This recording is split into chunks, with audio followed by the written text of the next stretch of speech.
ನಾಶಾಯ ಶ್ರೀಶಾಯ ಗುಣರಾಶಯೇ ಹೃದಯಾಯ ಶುದ್ಧವಿದ್ಯಾಯ ಮಧ್ವಾಯ ಚ ನಮೋ ನಮಃ.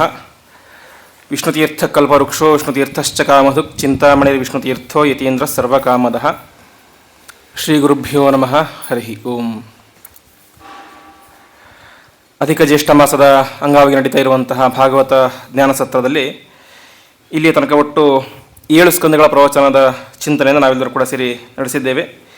ಇಂದಿನಿಂದಾಗಿ ಅಷ್ಟಮ ಸ್ಕಂದದ ಪ್ರವಚನ ಪ್ರಾರಂಭ ಆಗಲಿದೆ. ಇಂತಹ ಪ್ರವಚನವನ್ನು ನಡೆಸಿಕೊಳ್ಳಿಕ್ಕೆ ಬಂದಂಥವರು ನಮ್ಮ ವಿಷ್ಣುತೀರ್ಥರ ವಂಶೇರಿಯಾದಂತಹ ವಿದ್ವಾಂಸರಾದಂತಹ ಶ್ರೀಕರಾಚಾರ್ಯ ಅಡವಿ ಅವರು.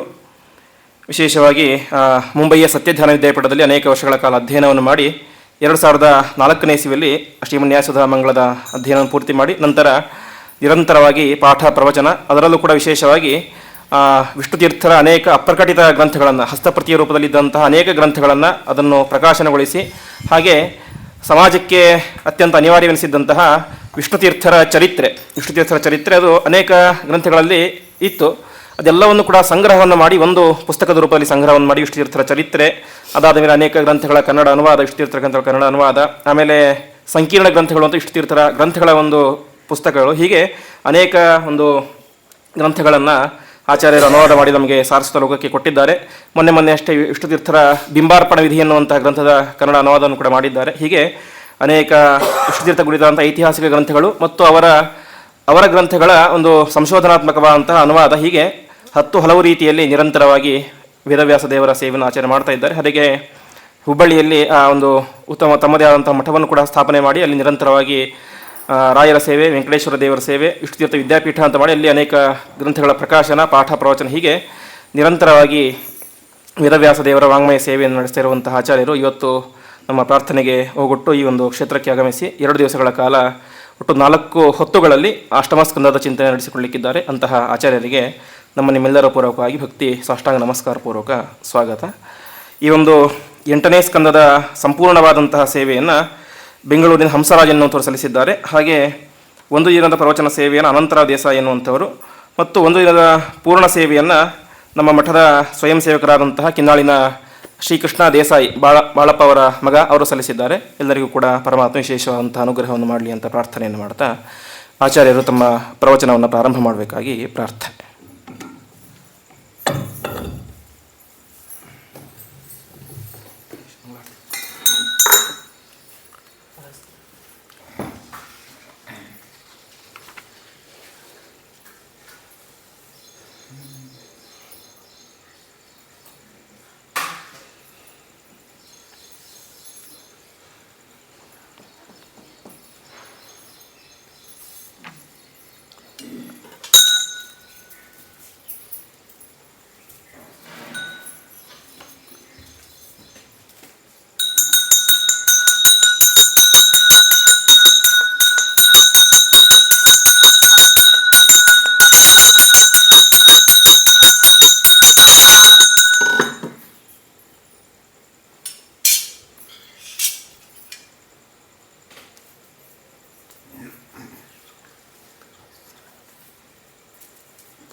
ಶ್ರೀ ಗುರುಭ್ಯೋ ನಮಃ. ಪರಮಗುರುಭ್ಯೋ ನಮಃ. ಶ್ರೀಮದಾನಂದತೀರ್ಥ ಭಗವತ್ಪಾದಾಚಾರ್ಯ ಗುರುಭ್ಯೋ ನಮಃ. ಸ್ವಸ್ತಿ ಶ್ರೀರಸ್ತು ಮೇ ಶಸ್ತಂ ನಿಸ್ತುಲಾ ನಿಸ್ತುಲಾತ್ ಪುನಃ ವಸ್ತುನೋ ಅವಸ್ತುನೋ ನಿತ್ಯಂ ಸಮಸ್ತೌ ವ್ಯಸ್ತಯೋಗತಃ ಸೃಷ್ಟಿಸ್ಥಿತ್ಯಪ್ಯಯೇಹಾನಿಯತದೃಶಿತಮೋ ಬಂಧಮೋಕ್ಷಾಶ್ಚ ಯಸ್ಮಾತ್ ಅಸ್ಯ ಶ್ರೀ ಬ್ರಹ್ಮರುದ್ರ ಪ್ರಭೃತಿ ಸುರನರದ್ವೀಷಶತ್ರುತ್ಮಕಸ್ಯ ವಿಷ್ಣೋರ್ವ್ಯಸ್ತಾಃ ಸಮಸ್ತಾಃ ಸಕಲಗುಣನಿಧಿಃ ಸರ್ವದೋಷೌ ವ್ಯಪೇತಃ ಪೂರ್ಣಾನಂದಾವ್ಯಯೋ ಯೋ ಗುರುರಪಿ ಪರಮಶ್ಚಿಂತಯೇತಂ ಮಹಾಂತಂ ಜನ್ಮಾದ್ಯಸ್ಯ ಯತೋನ್ಮಯಾದಿತರತಶ್ಚಾರ್ಥೇಷ್ವಭಿಜ್ಞಸ್ವರಾಟ್ ತೇನೇ ಬ್ರಹ್ಮಹೃದಾಯ ಆದಿಕವಯೇ ಮುಹ್ಯಂತಿ ಯಂ ಸೂರಯಃ ತೇಜೋ ವಾರಿಮೃದಾಂ ಯಥಾ ವಿನಿಮಯೋ ಯತ್ರ ತ್ರಿಸರ್ಗೋ ಮೃಷಾ ಧಾಮ್ನಾ ಸ್ವೇನ ಸದಾ ನಿರಸ್ತಕುಹಕಂ ಸತ್ಯಂ ಪರಂ ಧೀಮಹಿ ಧರ್ಮಃ ಪ್ರೋದ್ಧಿತಕೈತವೋತ್ರ ಪರಮೋ ನಿರ್ಮತ್ಸರಾಣಾಂ ಸತಾಂ ವೇದ್ಯಂ ವಾಸ್ತವಮತ್ರ ವಸ್ತು ಶಿವದಂ ತಾಪತ್ರಯೋನ್ಮೂಲನಂ ಶ್ರೀಮದ್ಭಾಗವತೆ ಮಹಾಮುನಿಕೃತೆ ಕಿಂ ವಾ ಪರೈರೀಶ್ವರಃ ಸದ್ಯೋ ಹೃದ್ಯವರುದ್ಧತೆತ್ರ ಕೃತಿಭಿಃ ಶುಶ್ರೂಷುಭಿಸ್ತತ್ಕ್ಷಣಾತ್ ನಿಗಮಕಲ್ಪತರೋರ್ಗಲಿತಂ ಫಲಂ ಶುಕಮುಖಾತಮೃತದ್ರವ ಸಂಯುತಂ ಪಿಬತ ಭಾಗವತಂ ರಸಮಾಲಯಂ ಮುಹುರಹೋ ರಸಿಕಾಃ ಭುವಿ ಭಾವುಕಾಃ ಯಯೈವೇದಂ ಸಚ್ಚಿನ್ನಿರುಪಮನಿಜಾನಂದನಿರತಂ ಪರಬ್ರಹ್ಮಾಪ್ಯಾದೌ ಗುಣಸಮತನೂರಾಪ್ಯ ಸೃಜತಿ ಅವತ್ಯತ್ತಿಪ್ರೇಷ್ಠಾನ್ ಪದಮಪಿ ನಯತ್ಯಸ್ತವಿಪದಃ ಪರಬ್ರಹ್ಮಾಣಿ ಸಾ ನನು ವಿಜಯತೆ ಮದ್ಧೃತಿ ಸದಾ ಧರ್ಮವಿಜ್ಞಾನವೈರಾಗ್ಯಪರಮೈಶ್ವರ್ಯಶಾಲಿನಃ ಆನಂದತೀರ್ಥಭಗವತ್ಪಾದಾನ್ ವಂದೇ ನಿರಂತರಂ ಭವತಿ ಯದನುಭಾವಾದೇಡಮೂಕೋऽಪಿ ವಾಗ್ಮೀ ಜಡಮತಿರಪಿ ಜಂತುರ್ಜಾಯತೆ ಪ್ರಾಜ್ಞಮೌಲಿಃ ಸಕಲವಚನಚೇತೋ ದೇವತಾ ಭಾರತೀ ಸಾ ಮಮ ವಚಸಿ ನಿಧತ್ತಾಂ ಸನ್ನಿಧಿಂ ಮಾನಸೇ ಚ ಯಸ್ಯ ವಾಕ್ಕಾಮಧೇನುರ್ನಃ ಕಾಮಿತಾರ್ಥಾನ್ ಪ್ರಯಚ್ಛತಿ ಸೇವೇತಂ ಜಯಯೋಗೀಂದ್ರಂ ಕಾಮಬಾಣಚ್ಛಿದಂ ಸದಾ ಶ್ರೀಮತೋ ರಾಘವೇಂದ್ರಸ್ಯ ನಮಾಮಿ ಪದಪಂಕಜೇ ಕಾಮಿತಾಶೇಷಕಲ್ಯಾಣ ಕಲನಾಕಲ್ಪಪಾದಪೌ ಸತ್ಯಂ ಸತ್ಯಂ ಪುನಃ ಸತ್ಯಂ ವಿಷ್ಣುತೀರ್ಥಪ್ರಸಾದತಃ ಸರ್ವೇ ಕಾಮಾ ಭವಂತೇವ ಶಪಥೋ ಬಿಂಬಸನ್ನಿಧೌ ಆಪಾದಮೌಳಿಪರ್ಯಂತಂ ಗುರುಣಾಂ ಆಕೃತಿಂ ಸ್ಮರೇತ್ ತೇನ ವಿಘ್ನಾಃ ಪ್ರಣಶ್ಯಂತಿ ಸಿದ್ಧ್ಯಂತಿ ಚ ಮನೋರಥಾಃ ಹರಿ ಓಂ ಹರಿ ಓಂ ಹರಿ ಓಂ. ಪರಮ ಮಂಗಲಕರವಾದ ಪುರುಷೋತ್ತಮ ಮಾಸ, ಅಧಿಕ ಮಾಸ ಅಂತ ಕರೀತಾರೆ. ಸಾಮಾನ್ಯವಾಗಿ ಈ ಅಧಿಕ ಮಾಸದಲ್ಲಿ ಮಾಡಿದ ಪುಣ್ಯಕರ್ಮಗಳಿಗೆ ಅಧಿಕ ಫಲ, ಅದರಲ್ಲೂ ಇಂಥ ಕ್ಷೇತ್ರದಲ್ಲಿ ವಿಶಿಷ್ಟವಾದ ಕಲಿವಾದ ವಿಷ್ಣುತೀರ್ಥರ ಸನ್ನಿಧಾನದಲ್ಲಿ ಮಾಡಿದ್ದಕ್ಕೆ ಅಧಿಕಾಧಿಕ ಫಲ, ಎರಡು ಅಧಿಕ, ಇಲ್ಲಿ ಅಧಿಕಾಧಿಕ ಫಲವನ್ನು ಕೊಡುವಂತಹ ವಿಶಿಷ್ಟವಾದ ಜ್ಞಾನಸತ್ರ ಕಾರ್ಯಕ್ರಮವನ್ನು ಇಲ್ಲಿ ನಡೀತಾ ಇದೆ. ನೀವೀಗ 7 ಸ್ಕಂದಗಳನ್ನು ದಾಟಿ ಬಂದಿದ್ದೀರಿ. 12 ಸ್ಕಂದಗಳ ಭಾಗವತದಲ್ಲಿ 7 ಸ್ಕಂದಗಳನ್ನು ದಾಟಿ ಬಂದಿದ್ದೀರಿ. ಇನ್ನು 8ನೇ ಮೆಟ್ಟಲು ಇನ್ನು ಏರಬೇಕಾಗಿದೆ. 8ನೆಯ ಸ್ಕಂದವನ್ನು ಯಥಾಮತಿ ನೋಡಲಿಕ್ಕೆ ಇವತ್ತಿನಿಂದ ಪ್ರಾರಂಭ ಆಗಬೇಕು. ಈ ಭಾಗವತದ 8ನೇ ಸ್ಕಂದ ವಿಶೇಷವಾಗಿ 4 ಕಥೆಗಳಿಂದ ಕೂಡಿದ್ದು. 4 ಕಥೆಗಳನ್ನು ವಿಶೇಷವಾಗಿ ಹೇಳ್ತಾರೆ. ಪ್ರಾರಂಭದಲ್ಲಿ ಗಜೇಂದ್ರ ಮೋಕ್ಷ ಆದಮೇಲೆ ಅಮೃತ ಮಥನದ ಕಥೆ ಹೇಳ್ತಾರೆ. ಸಮುದ್ರ ಮಥನದ ಕಥೆಯನ್ನು ಸಮುದ್ರ ಮಥನದ ಕಥೆ ಬರ್ತದೆ. ಆಮೇಲೆ ಲಕ್ಷ್ಮೀ ಅವತಾರ ಆಗಿ ಭಗವಂತನ ಕಲ್ಯಾಣ ಆಗುತ್ತೆ. ಭಗವಂತನ ಕಲ್ಯಾಣದ ಕಥೆ ಆಗುತ್ತೆ. ಈ ಅಷ್ಟಮಸ್ಕಂದದ ಕಲ್ಯಾಣದ ಕಥೆಯನ್ನೇ ವಾದಿರಾಜರು ಲಕ್ಷ್ಮೀ ಶೋಭಾನವಾಗಿ ಮಾಡಿದ್ದು. ಈ ಅಷ್ಟಮಸ್ಕಂದದಲ್ಲಿ ಬರುವ ಭಗವಂತ ಲಕ್ಷ್ಮೀದೇವಿ ಅವತಾರ ಮಾಡಿದ ಕಥೆನೇ ಲಕ್ಷ್ಮೀ ಶೋಭಾನ. ದಶಮಸ್ಕಂದದಲ್ಲಿ ಬರುವ ಕೃಷ್ಣನ ರುಕ್ಮಿಣಿ ವಿವಾಹವನ್ನು ರುಕ್ಮಿಣಿ ಶಿವಜಿ ಅಂತ ಸಂಸ್ಕೃತದಲ್ಲಿ ಮಾಡಿದ್ದಾರೆ. ಸಂಸ್ಕೃತದಲ್ಲಿ 19 ಸ್ಕಂದದಲ್ಲಿ ಮಾಡಿದ್ದಾರೆ. ಕನ್ನಡದಲ್ಲಿ ಮಾಡಿದ ಲಕ್ಷ್ಮೀ ಶೋಭಾನದ ಕಥೆ ಈ ಅಷ್ಟಮಸ್ಕಂದವನ್ನು ಆಧರಿಸಿ ಮಾಡಿ ಅದರ ಕಥೆಯನ್ನೇ ಕನ್ನಡದಲ್ಲಿ ಮಾಡಿಕೊಟ್ಟ ಕಥೆ ಅದು. ಅಲ್ಲಿ ಲಕ್ಷ್ಮಿಯ ಸ್ವಯಂವರ ಆಗ್ತದೆ. ಆಮೇಲೆ ವಾಮನಾವತಾರ ಆದಮೇಲೆ ಮತ್ಸ್ಯಾವತಾರದಿಂದ ಅಷ್ಟಮಸ್ಕಂದ ಮುಗೀತದೆ. ಹೀಗೆ 5 ಕಥೆಗಳನ್ನು ಇಟ್ಟುಕೊಂಡು ಹೊರಟದ್ದು ಈ ಅಷ್ಟಮಸ್ಕಂದ. ಅದರಲ್ಲಿ ಪ್ರಾರಂಭದಲ್ಲಿ ಅನೇಕ ಮನುಗಳ ಕಥೆಯನ್ನು ಹೇಳಿಕೊಡ್ತಾರೆ. ರಾಜ ಪ್ರಶ್ನೆ ಮಾಡ್ತಾನೆ, ಸ್ವಯಂಭುವಸ್ಸೇಹ ಮನೋರ್ವಂಶೋಯಂ ವಿಸ್ತರಾಚ್ಛ್ರುತಃ ಮನ್ವಂತರಂ ಮನ್ವಂತರೇ ಹರೇರ್ಜನ್ಮ ಕರ್ಮಾಣಿ ಚ ಮಹೀಯಸಃ ಯತ್ರ ಧರ್ಮಾಶ್ಚ ವಿವಿಧಾಶ್ಚತುರ್ವರ್ಣಾಶ್ರಿತಾಶುಭಾಃ ಯತ್ರ ವಿಶ್ವಸೃಜಾಂ ಸರ್ಗೋ ಮನೂನ್ ಅನ್ಯಾನ್ ವದಸ್ವನಃ ಗೃಣಂತಿ ಕವಯೋ ಬ್ರಹ್ಮನ್ ತಾನಿನೋ ವದ ಶೃಣ್ವತಾನ್. ರಾಜ ಕೇಳ್ತಾನೆ, ಹಿಂದೆ ಚತುರ್ಥ ಸ್ಕಂದದ ಕೊನೆ ಭಾಗದಲ್ಲಿ ನೀವು ಸ್ವಯಂಭವ ಮನುವಿನ ಕಥೆಯನ್ನು ಹೇಳಿಕೊಟ್ಟಿದ್ದೀರಿ. ಸ್ವಯಂಭವ ಮನುವಿನ ಕಥೆ, ಅವರ ಮಕ್ಕಳು ಮೊಮ್ಮಕ್ಕಳ ಕಥೆಯನ್ನೆಲ್ಲ ಹೇಳಿಕೊಟ್ಟಿದ್ದೀರಿ.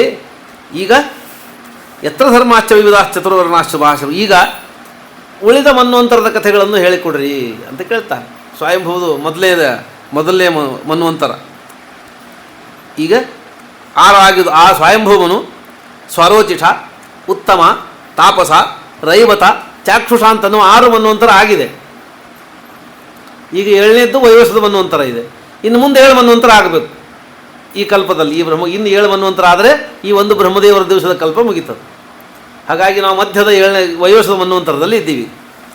ಆ ವೈವಸ್ವತ ಪ್ರಾರಂಭದಲ್ಲಿ ಮಾಡಿದ ಮನುಗಳೇನಿದ್ದಾರಲ್ಲ, ಆ ಸ್ವಯಂಭೂ ಮನ್ವಂತರದ ಬಗ್ಗೆ, ಅಲ್ಲಿ ನಡೆದ ಅವತಾರದ ಬಗ್ಗೆ, ವರಾಹದ ಬಗ್ಗೆ ನಾನು ಕೇಳಿದ್ದೀರಿ. ಈಗ ಅದನ್ನು ಹೇಳಿಕೊಡ್ರಿ. ಯಾಕಂದರೆ ಸ್ವಯಂಭೂ ಮನು ಏನು, ಸ್ವಯಂಭೂ ಮನುವಿನ ವೈಭವ ಏನು, ಭಾಗ್ಯ. ಸ್ವಯಂಭೂ ಮನುಗಳು ಬ್ರಹ್ಮದೇವರ ಮಕ್ಕಳು. ಅವರ ಮೊಮ್ಮಗನಾಗಿ ಭಗವಂತ ಯಜ್ಞನಾಮಕನಾಗಿ ಅವತಾರ ಮಾಡಿ ಬಂದ. ಯಜ್ಞನಾಮಕನಾಗಿ ಅವತಾರ ಮಾಡಿ ಬಂದ. ಇನ್ನೊಬ್ಬ ಮೊಮ್ಮಗಳ ಮಗನಾಗಿ ದತ್ತನಾಗಿ ಅವತಾರ ಮಾಡಿದ. ಅನಸೂಯೆಯ ಮಗನಾಗಿ ದತ್ತನಾಗಿ ಅವತಾರ ಮಾಡಿ ಬರ್ತಾನೆ. ಹೀಗೆ ತಾವು ಭಗವಂತನ ಮೊಮ್ಮಕ್ಕಳು, ಬ್ರಹ್ಮದೇವರ ಮಕ್ಕಳಾದ್ದರಿಂದ ಭಗವಂತನಿಗೆ ತಾವು ಮೊಮ್ಮಕ್ಕಳು, ಅವರಿಗೆ ಇಬ್ಬರು ಮೊಮ್ಮಕ್ಕಳು ಭಗವಂತನೇ ಅವತಾರ. ಭಗವಂತನ ಅವತಾರವನ್ನಾಗಿ ಪಡೆದ ಸ್ವಯಂಭೂ ಮನುವಿನ ಅದ್ಭುತವಾದ ಪುಣ್ಯ ಅದು. ಅಲ್ಲಿ ಸ್ವಯಂಭವಸ್ಯವ ಮನು, ಆ ಸ್ವಯಂಭೂ ಮನುವಿನ ಚರಿತ್ರೆಯನ್ನು ನಾನು ಕೇಳಿದ್ದೀನಿ ಚತುರ್ಥ ಸ್ಕಂದದ ಪ್ರಾರಂಭದಲ್ಲಿ. ಅಲ್ಲಿ ಅವತಾರದಲ್ಲಿ ಆದ ಮನ್ವಂತರದಲ್ಲಿ ಮರೀಚಿ ಮುಂತಾದ ಅವರ ಮಕ್ಕಳು ಮೊಮ್ಮಕ್ಕಳ ಕಥೆಗಳನ್ನು ನಾನು ಕೇಳಿದ್ದೀನಿ. ಈಗ ಬೇರೆ ಮನುಗಳ ಕಥೆಯನ್ನು ಹೇಳಿಕೊಡ್ರಿ, ಬೇರೆ ಮನುಗಳೇನಿದ್ದಾರಲ್ಲ ಅದರ ಕಥೆಯನ್ನು ಹೇಳಿಕೊಡಿ ಅಂತ ರಾಜ ಪ್ರಶ್ನೆ ಮಾಡ್ತಾನೆ. ಯಾಕಂದರೆ ಪುರಾಣದ ಲಕ್ಷಣವೇ ಮನ್ವಂತರ ಕಥೆಯನ್ನು ಹೇಳೋದು. ಪುರಾಣ ಅಂತ ಆಗಬೇಕು ಅಂದರೆ ಮನ್ವಂತರದ ನಿಯಾಮಕರು, ಮನ್ವಂತರದ ಅಲ್ಲಿ ನಡೆದ ಭಗವಂತನ ಅವತಾರಗಳ ಕಥೆಯನ್ನು ಹೇಳಬೇಕು. ಪುರಾಣಕ್ಕೆ 10 ಲಕ್ಷಣ ದ್ವಿತೀಯ ಸ್ಕಂದ ಭಾಗವತದಲ್ಲಿ ಹೇಳಿದ್ದಾರೆ. ಅತ್ರ ಸರ್ಗೋ ವಿಸರ್ಗಸ್ಯ ಸ್ಥಾನಂ ಪೋಷಣ ಊತಯ ಮನ್ವಂತರೇಶಾನುಕಥಾ ನಿರೋಧೋ ಮುಕ್ತಿರಾಶ್ರಯ. ನವಮಸ್ಯ ವಿಶುದ್ಧರ್ಥ ದಶಮಸ್ಯ ವಿಶುದ್ಧರ್ಥಂ ನವಾನಾಮಿಹ ಲಕ್ಷಣಂ ಅಂತ. ಹಾಗಾಗಿ ಒಂದು ಪುರಾಣ ಅಂತ ಆಗಬೇಕು ಅಂದರೆ 10 ಲಕ್ಷಣ ಇರೋದು. ಅದರಲ್ಲಿ ಮೊದಲೇದ್ದು ಸರ್ಗವನ್ನು ಹೇಳಬೇಕು. ಸರ್ಗ ಅಂದರೆ ಸೃಷ್ಟಿ ಅಂದರೆ ಈ ಸೃಷ್ಟಿಯಲ್ಲಿ ನಮ್ಮ ಕಣ್ಣಿಗೆ ಕಾಣುವ ಸೃಷ್ಟಿ ಸರ್ಗ ಅಲ್ಲ. ಬ್ರಹ್ಮಾಂಡದ ಹೊರಗೆ ನಡೆದ ಸೃಷ್ಟಿಯನ್ನು ಸರ್ಗ ಅಂತ ಕರೀತಾರೆ. ಬ್ರಹ್ಮಾಂಡದ ಹೊರಗೆ ನಡೆದ ಶುದ್ಧ ಸೃಷ್ಟಿ, ದೇವತೆಗಳಿಂದ ಸೃಷ್ಟಿಯಾದದ್ದು ಅದು ಸರ್ಗ. ಬ್ರಹ್ಮಾಂಡದ ಒಳಗೆ ನಡೆದ ಸೃಷ್ಟಿ ವಿಸರ್ಗ. ಬ್ರಹ್ಮಾಂಡದ ಒಳಗೆ ನಡೆದ ಈಗೇನಿದು ವಿಸರ್ಗ. ಇದು ವಿಸರ್ಗ ಅಂದರೆ ವಿಕೃತವಾದ ಸೃಷ್ಟಿ. ಅದನ್ನು ವಿಕೃತವಾದ ಸೃಷ್ಟಿಯನ್ನು ವಿಸರ್ಗ ಅಂತ ಕರೀತಾರೆ. ಆದ್ದರಿಂದ ದೇವತೆಗಳಿಗೆ ವೈಕಾರಿಕ ದೇವತೆಗಳು ಅಂತ ಕರೀತಾರೆ. ವಿಕೃತರಾಗಿ ಹುಟ್ಟಿದವರು. ಸಂಸ್ಕೃತ ಶಬ್ದವನ್ನು ಕನ್ನಡದಲ್ಲಿ ಅರ್ಥ ಮಾಡ್ಕೊಂಬ ಕಾಲಕ್ಕೆ ಬಹಳ ಸ್ವಲ್ಪ ಎಚ್ಚರಿಕೆ ಇರಬೇಕಾಗ್ತದೆ. ಕನ್ನಡದಲ್ಲಿ ವಿಕಾರ ಅಂದರೆ ಕುರೂಪ ಅಂತ ಅರ್ಥ. ಬಹಳ ವಿಕಾರವಾಗಿದೆ ಅಂದರೆ ಕುರೂಪಿಯಾಗಿದೆ, ನೋಡ್ಲಿಕ್ಕೆ ಸರಿ ಇಲ್ಲ ಅಂತ ಅರ್ಥ. ಆದರೆ ದೇವತೆಗಳು ವೈಕಾರಿಕರು ವಿಕಾರವಾಗಿ ಹುಟ್ಟಿದ್ದಾರೆ ಎಂದು ಅರ್ಥ ಏನು? ಸಂಸ್ಕೃತದಲ್ಲಿ ವಿಕಾರ ಅಂದರೆ ಪರಿಣಾಮ ಅಂತ ಅರ್ಥ. ಸಂಸ್ಕೃತದಲ್ಲಿ ವಿಕಾರ ಅಂದರೆ ಪರಿಣಾಮ ಹೊಂದೋದು, ಅದನ್ನು ವಿಕಾರ ಅಂತ ಕರೀತಾರೆ. ಮೊಸರು ಹಾಲಿನ ಪರಿಣಾಮ. ಹಾಲು ವಿಕಾರ ಹೊಂದಿ ಮೊಸರಾಯಿತು, ಹಾಲು ಪರಿಣಾಮ ಹೊಂದಿ ಮೊಸರಾಯಿತು. ಅದನ್ನು ಹಾಲಿನ ವಿಕಾರ ಮೊಸರು ಅಂತ ಕರೆದು. ಮೊಸರು ವಿಕಾರ ಹೊಂದಿ ತುಪ್ಪ ಆಯಿತು, ಅದು ಹಾಲಿನ ಮೊಸರಿನ ವಿಕಾರ ತುಪ್ಪ. ಮಣ್ಣು ವಿಕಾರ ಹೊಂದಿ ಗಡಿಗೆ ಆಯಿತು, ಬದಲಾವಣೆ. ಇದನ್ನು ವಿಕಾರ ಅಂತ ಕರೀತಾರೆ. ಹೊರತು ವಿಕಾರ ಅಂದರೆ ಕಣ್ಣಿಗೆ ಕಾಣಲಿಕ್ಕೆ ಕುರೂಪವಾದದ್ದಲ್ಲ. ಹಾಗೆ ಬ್ರಹ್ಮಾಂಡದ ಹೊರಗೆ ಸೃಷ್ಟಿಯಾದಾಗ ದೇವತೆಗಳು ಶುದ್ಧವಾಗಿ ಸೃಷ್ಟಿಯಾಗಿದ್ದರು. ಬ್ರಹ್ಮಾಂಡದ ಒಳಗೆ ಸೃಷ್ಟಿ ಮಾಡುವ ಕಾಲಕ್ಕೆ ದೇಹ ಪ್ರಾಪ್ತಿ ಆಯಿತು. ದೇಹ ಬಂದಾಗ ವೈಕಾರಿಕರಾದ. ಆದ್ದರಿಂದ ವಿಕೃತ ಸೃಷ್ಟಿ ವಿಸರ್ಗ ಅಂತ ಕರೆದರು ಇದನ್ನು. ಅತ್ರ ಸರ್ಗೋ ವಿಸರ್ಗಶ್ಚ ಸ್ಥಾನಂ ಪೋಷಣ ಊತಯ. ಭಗವಂತನ ಸ್ಥಾನ ಪೋಷಣ ರಕ್ಷಣೆ ಮಾಡುವುದು. ಊತಯ ಅಂದರೆ ಕರ್ಮವಾಸನ, ಜನ್ಮಾಂತರದ ಕರ್ಮಗಳು ಜೀವನನ್ನು ಹೇಗೆ ಬೆನ್ನಟ್ಟಿ ಬರ್ತದೆ. ನಮ್ಮದು ಕರ್ಮ ಸಿದ್ಧಾಂತ. ಆದ್ದರಿಂದ ಮಾಡಿದ ಕರ್ಮವನ್ನು ಅನುಭವಿಸಲೇಬೇಕು.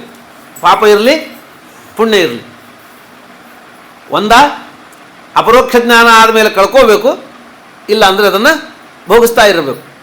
ಅದರಿಂದ ಇವತ್ತು ಮಾಡಿದ ಪುಣ್ಯ ಇವತ್ತು, ನಾಳೆ, ನಾಡಿದ್ದು, ಈ ಜನ್ಮನೋ ಏನೂ ಗೊತ್ತಿಲ್ಲ, ಯಾವತ್ತೋ ಬರ್ಬೋದು. ಮುಂದೆ ಮೊದಲು ಬರುವ ಕಥೆ ಗಜೇಂದ್ರನ ಕಥೆ, ಗಜೇಂದ್ರ ಮೋಕ್ಷ. ಅವರು ಹಾಹಾ ಹೂ ಹೂ ಅಂತನ್ನುವ ಗಂಧರ್ವರಾಗಿದ್ದಾಗ ಮಾಡಿದ ಅಪರಾಧ. ಗಂಧರ್ವರಾದಾಗ ಮಾಡಿದ ಅಪರಾಧ ಬೇರೆ ಜನ್ಮ ತಗೊಂಡು ಮೊಸಳೆ ಆನೆ ಆದಾಗ 1000 ವರ್ಷ ಬಡದಾಡುವಂತೆ ಮಾಡಿತು ಕರ್ಮ. ಹಾಗಾಗಿ ಕರ್ಮ ಸಿದ್ಧಾಂತ ನಮ್ಮದು, ಬಿಡೋದಿಲ್ಲ, ಇಷ್ಟು ನಿಜ. ಆದರೆ ನಂಬದೇ ಇದ್ದವ್ರಿಗೆ ಹೇಳ್ತಾರೆ, ನಾವಿಷ್ಟೆಲ್ಲ ಅಪರಾಧ ಮಾಡಿವಿ, ನಮಗೇನಾಗಿದೆ? ನಾವು ಸುಖವಾಗಿದ್ದೀವಲ್ಲ, ನಾವಿಷ್ಟೆಲ್ಲ ಪಾಪ ಮಾಡಿವಿ, ನಮಗೇನಾಗಿದೆ? ನೀವು ಒದ್ದಾಡ್ತೀರಿ, ವೃತ ನಿಯಮ ಮತ್ತೊಂದು ನಿಮಗೇನಾಗಿದೆ? ನೀವು ನಮಗಿಂತ ಕಷ್ಟದಲ್ಲಿದ್ದೀರಿ ಅಂತ ಪುಣ್ಯವಂತರು ಅನ್ಕೋತಾರೆ. ಪುಣ್ಯ ಮಾಡಿದ್ದು ನಮಗೆ ಫಲ ಕೊಡ್ತಾ ಇಲ್ಲ ಅಂತ. ಪಾಪಿಗಳು ಅನ್ಕೋತಾರೆ, ನಮಗೇನು ಪಾಪ ಫಲ ಕೊಟ್ಟಿಲ್ಲ, ನಾವ್ಯಾಕೆ ಹೆದರಬೇಕು ಅಂತ ಅನ್ಕೋತಾರೆ. ಆದರೆ ಪಾಪ ಪುಣ್ಯಗಳೆಂದು ತಕ್ಷಣ ಫಲ ಕೊಡೋದಿಲ್ಲ. ಯಾಕಂದರೆ ನಾವು ಹಿಂದೆ ಮಾಡಿದ ಪಾಪಗಳನ್ನು ಈಗ ಭೋಗಿಸ್ತಾ ಇದ್ದೀವಿ. ಇದು ಮುಗಿದ ಮೇಲೆ ಇವತ್ತಿಂದ ಮುಂದೆ ಹೋಗಿಸ್ಬೇಕು ನಾವು. ಆದ್ದರಿಂದ ಪಾಪ ಪುಣ್ಯಗಳು ತಕ್ಷಣ ಫಲ ಕೊಟ್ಟಿಲ್ಲ ಅಂದ ಮಾತ್ರಕ್ಕೆ ಪಾಪ ಪುಣ್ಯಗಳನ್ನು ನಂಬೋದಿಲ್ಲ ಅಂತ ಅನ್ನೋ ಹಂಗಿಲ್ಲ.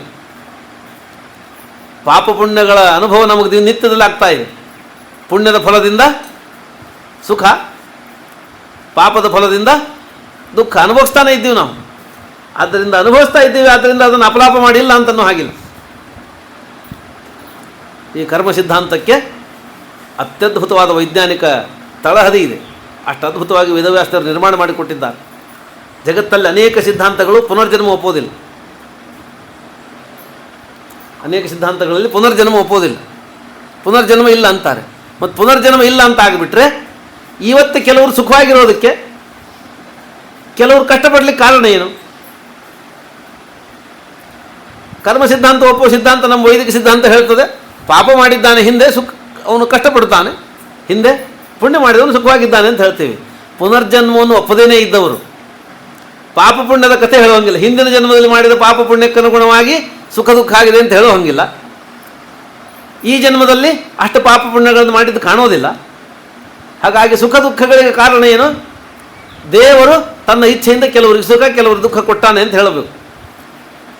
ಕೆಲವರಿಗೆ ಸುಖ ಕೆಲವರಿಗೆ ದುಃಖವನ್ನು ದೇವರು ಪಾಪ ಪುಣ್ಯ ಇಲ್ಲದೆ ಕೊಡ್ತಾನೆ ಅಂದರೆ ಅವನು ನಮ್ಮಂತೆ ಪಕ್ಷಪಾತ ಮಾಡ್ತಾನೆ ಅಂತ ಆಗ.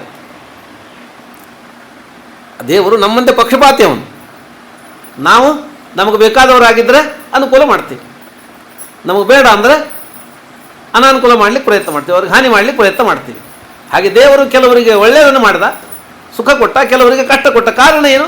ಅವರು ಮಾಡಿದ ಪಾಪ ಪುಣ್ಯ ಏನಿಲ್ಲ, ತನ್ನ ಇಚ್ಛೆ ಬಂದಂತೆ ಮಾಡ್ತಾನೆ ಅಂತಂದರೆ ದೇವರಿಗೆ ವೈಷಮ್ಯ ಇದೆ.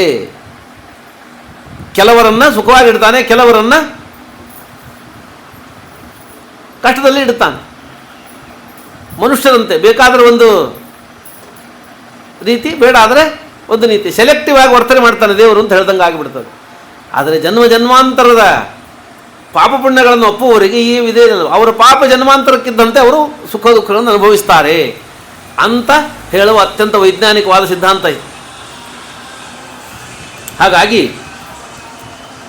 ಪೋಷಣ ಉತಯ ಮನ್ವಂತರ ಕಥೆಗಳನ್ನು ಹೇಳಬೇಕು.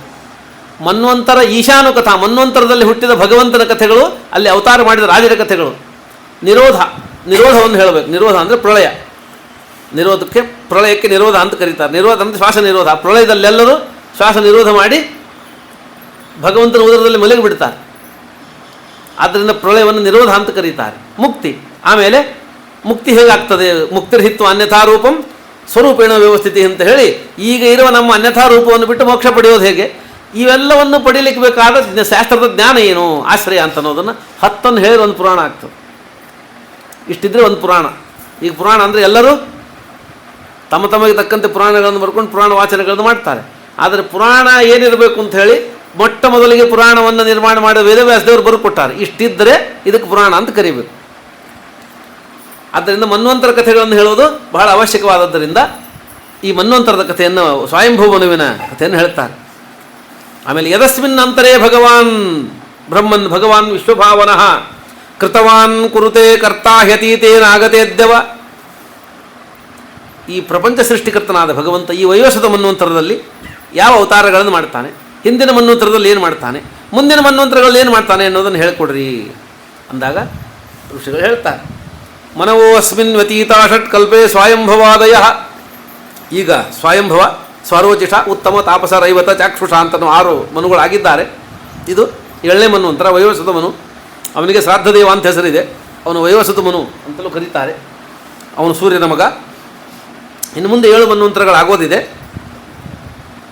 ಈಗ ಈ ಮನ್ವಂತರದಲ್ಲಿ ಕಥೆ, ಸಪ್ತರ್ಷಿಗಳ ಕಥೆಯನ್ನು ಹೇಳ್ತೀನಿ ಕೇಳಪ್ಪ ಅಂತ ಹೇಳಿ, ಆಕೂತ್ಯಾಂ ದೇವಹೂತ್ಯಾಂಚ ದಹಿತ್ರೋಸ್ತಸ್ಯ ವೈ ಮನೋಹಂ ಧರ್ಮಜ್ಞಾನೋಪದೇಶಾರ್ಥಂ ಭಗವಾನ್ ಪುತ್ರತಾಂ ಗತಃ. ಈ ಸ್ವಯಂಭೂ ಮನುವಿನ ಯೋಗ್ಯತೆ ಎಂಥದ್ದು ಅಂದರೆ, ಅವನ ಒಬ್ಬಳ ಮಗಳಾದ ಆಕೂತಿಯಲ್ಲಿ ಭಗವಂತ ಯಜ್ಞನಾಮಕನಾಗಿ ಅವತಾರ ಮಾಡಿದ. ಇನ್ನೊಬ್ಬಳ ಮಗಳು ದೇವಹೂತಿಯಲ್ಲಿ ಕಪಿಲ ನಾಮಕನಾಗಿ ಅವತಾರ ಮಾಡಿದ. ಇನ್ನೊಬ್ಬ ಮೊಮ್ಮಗಳ ಮಗನಾಗಿ ದತ್ತನಾಗಿ ಅವತಾರ ಮಾಡಿದ. ಹೀಗೆ 3 ಮೊಮ್ಮಕ್ಕಳು ಮರಿಮಕ್ಕಳಾಗಿ ಅವತಾರ ಮಾಡ್ತಾನೆ. ಆ ಕಪಿಲನ ಕಥೆಯನ್ನು ಹಿಂದೆ ಹೇಳಿದ್ದೀನಿ ನಾನು ನಿನಗೆ. 3ನೇ ಸ್ಕಂದದಲ್ಲಿ ಕೃತಂಪುರ ಭಗವತಃ ಕಪಿಲಸ್ಯ ಅನುವರ್ಣಿತಂ.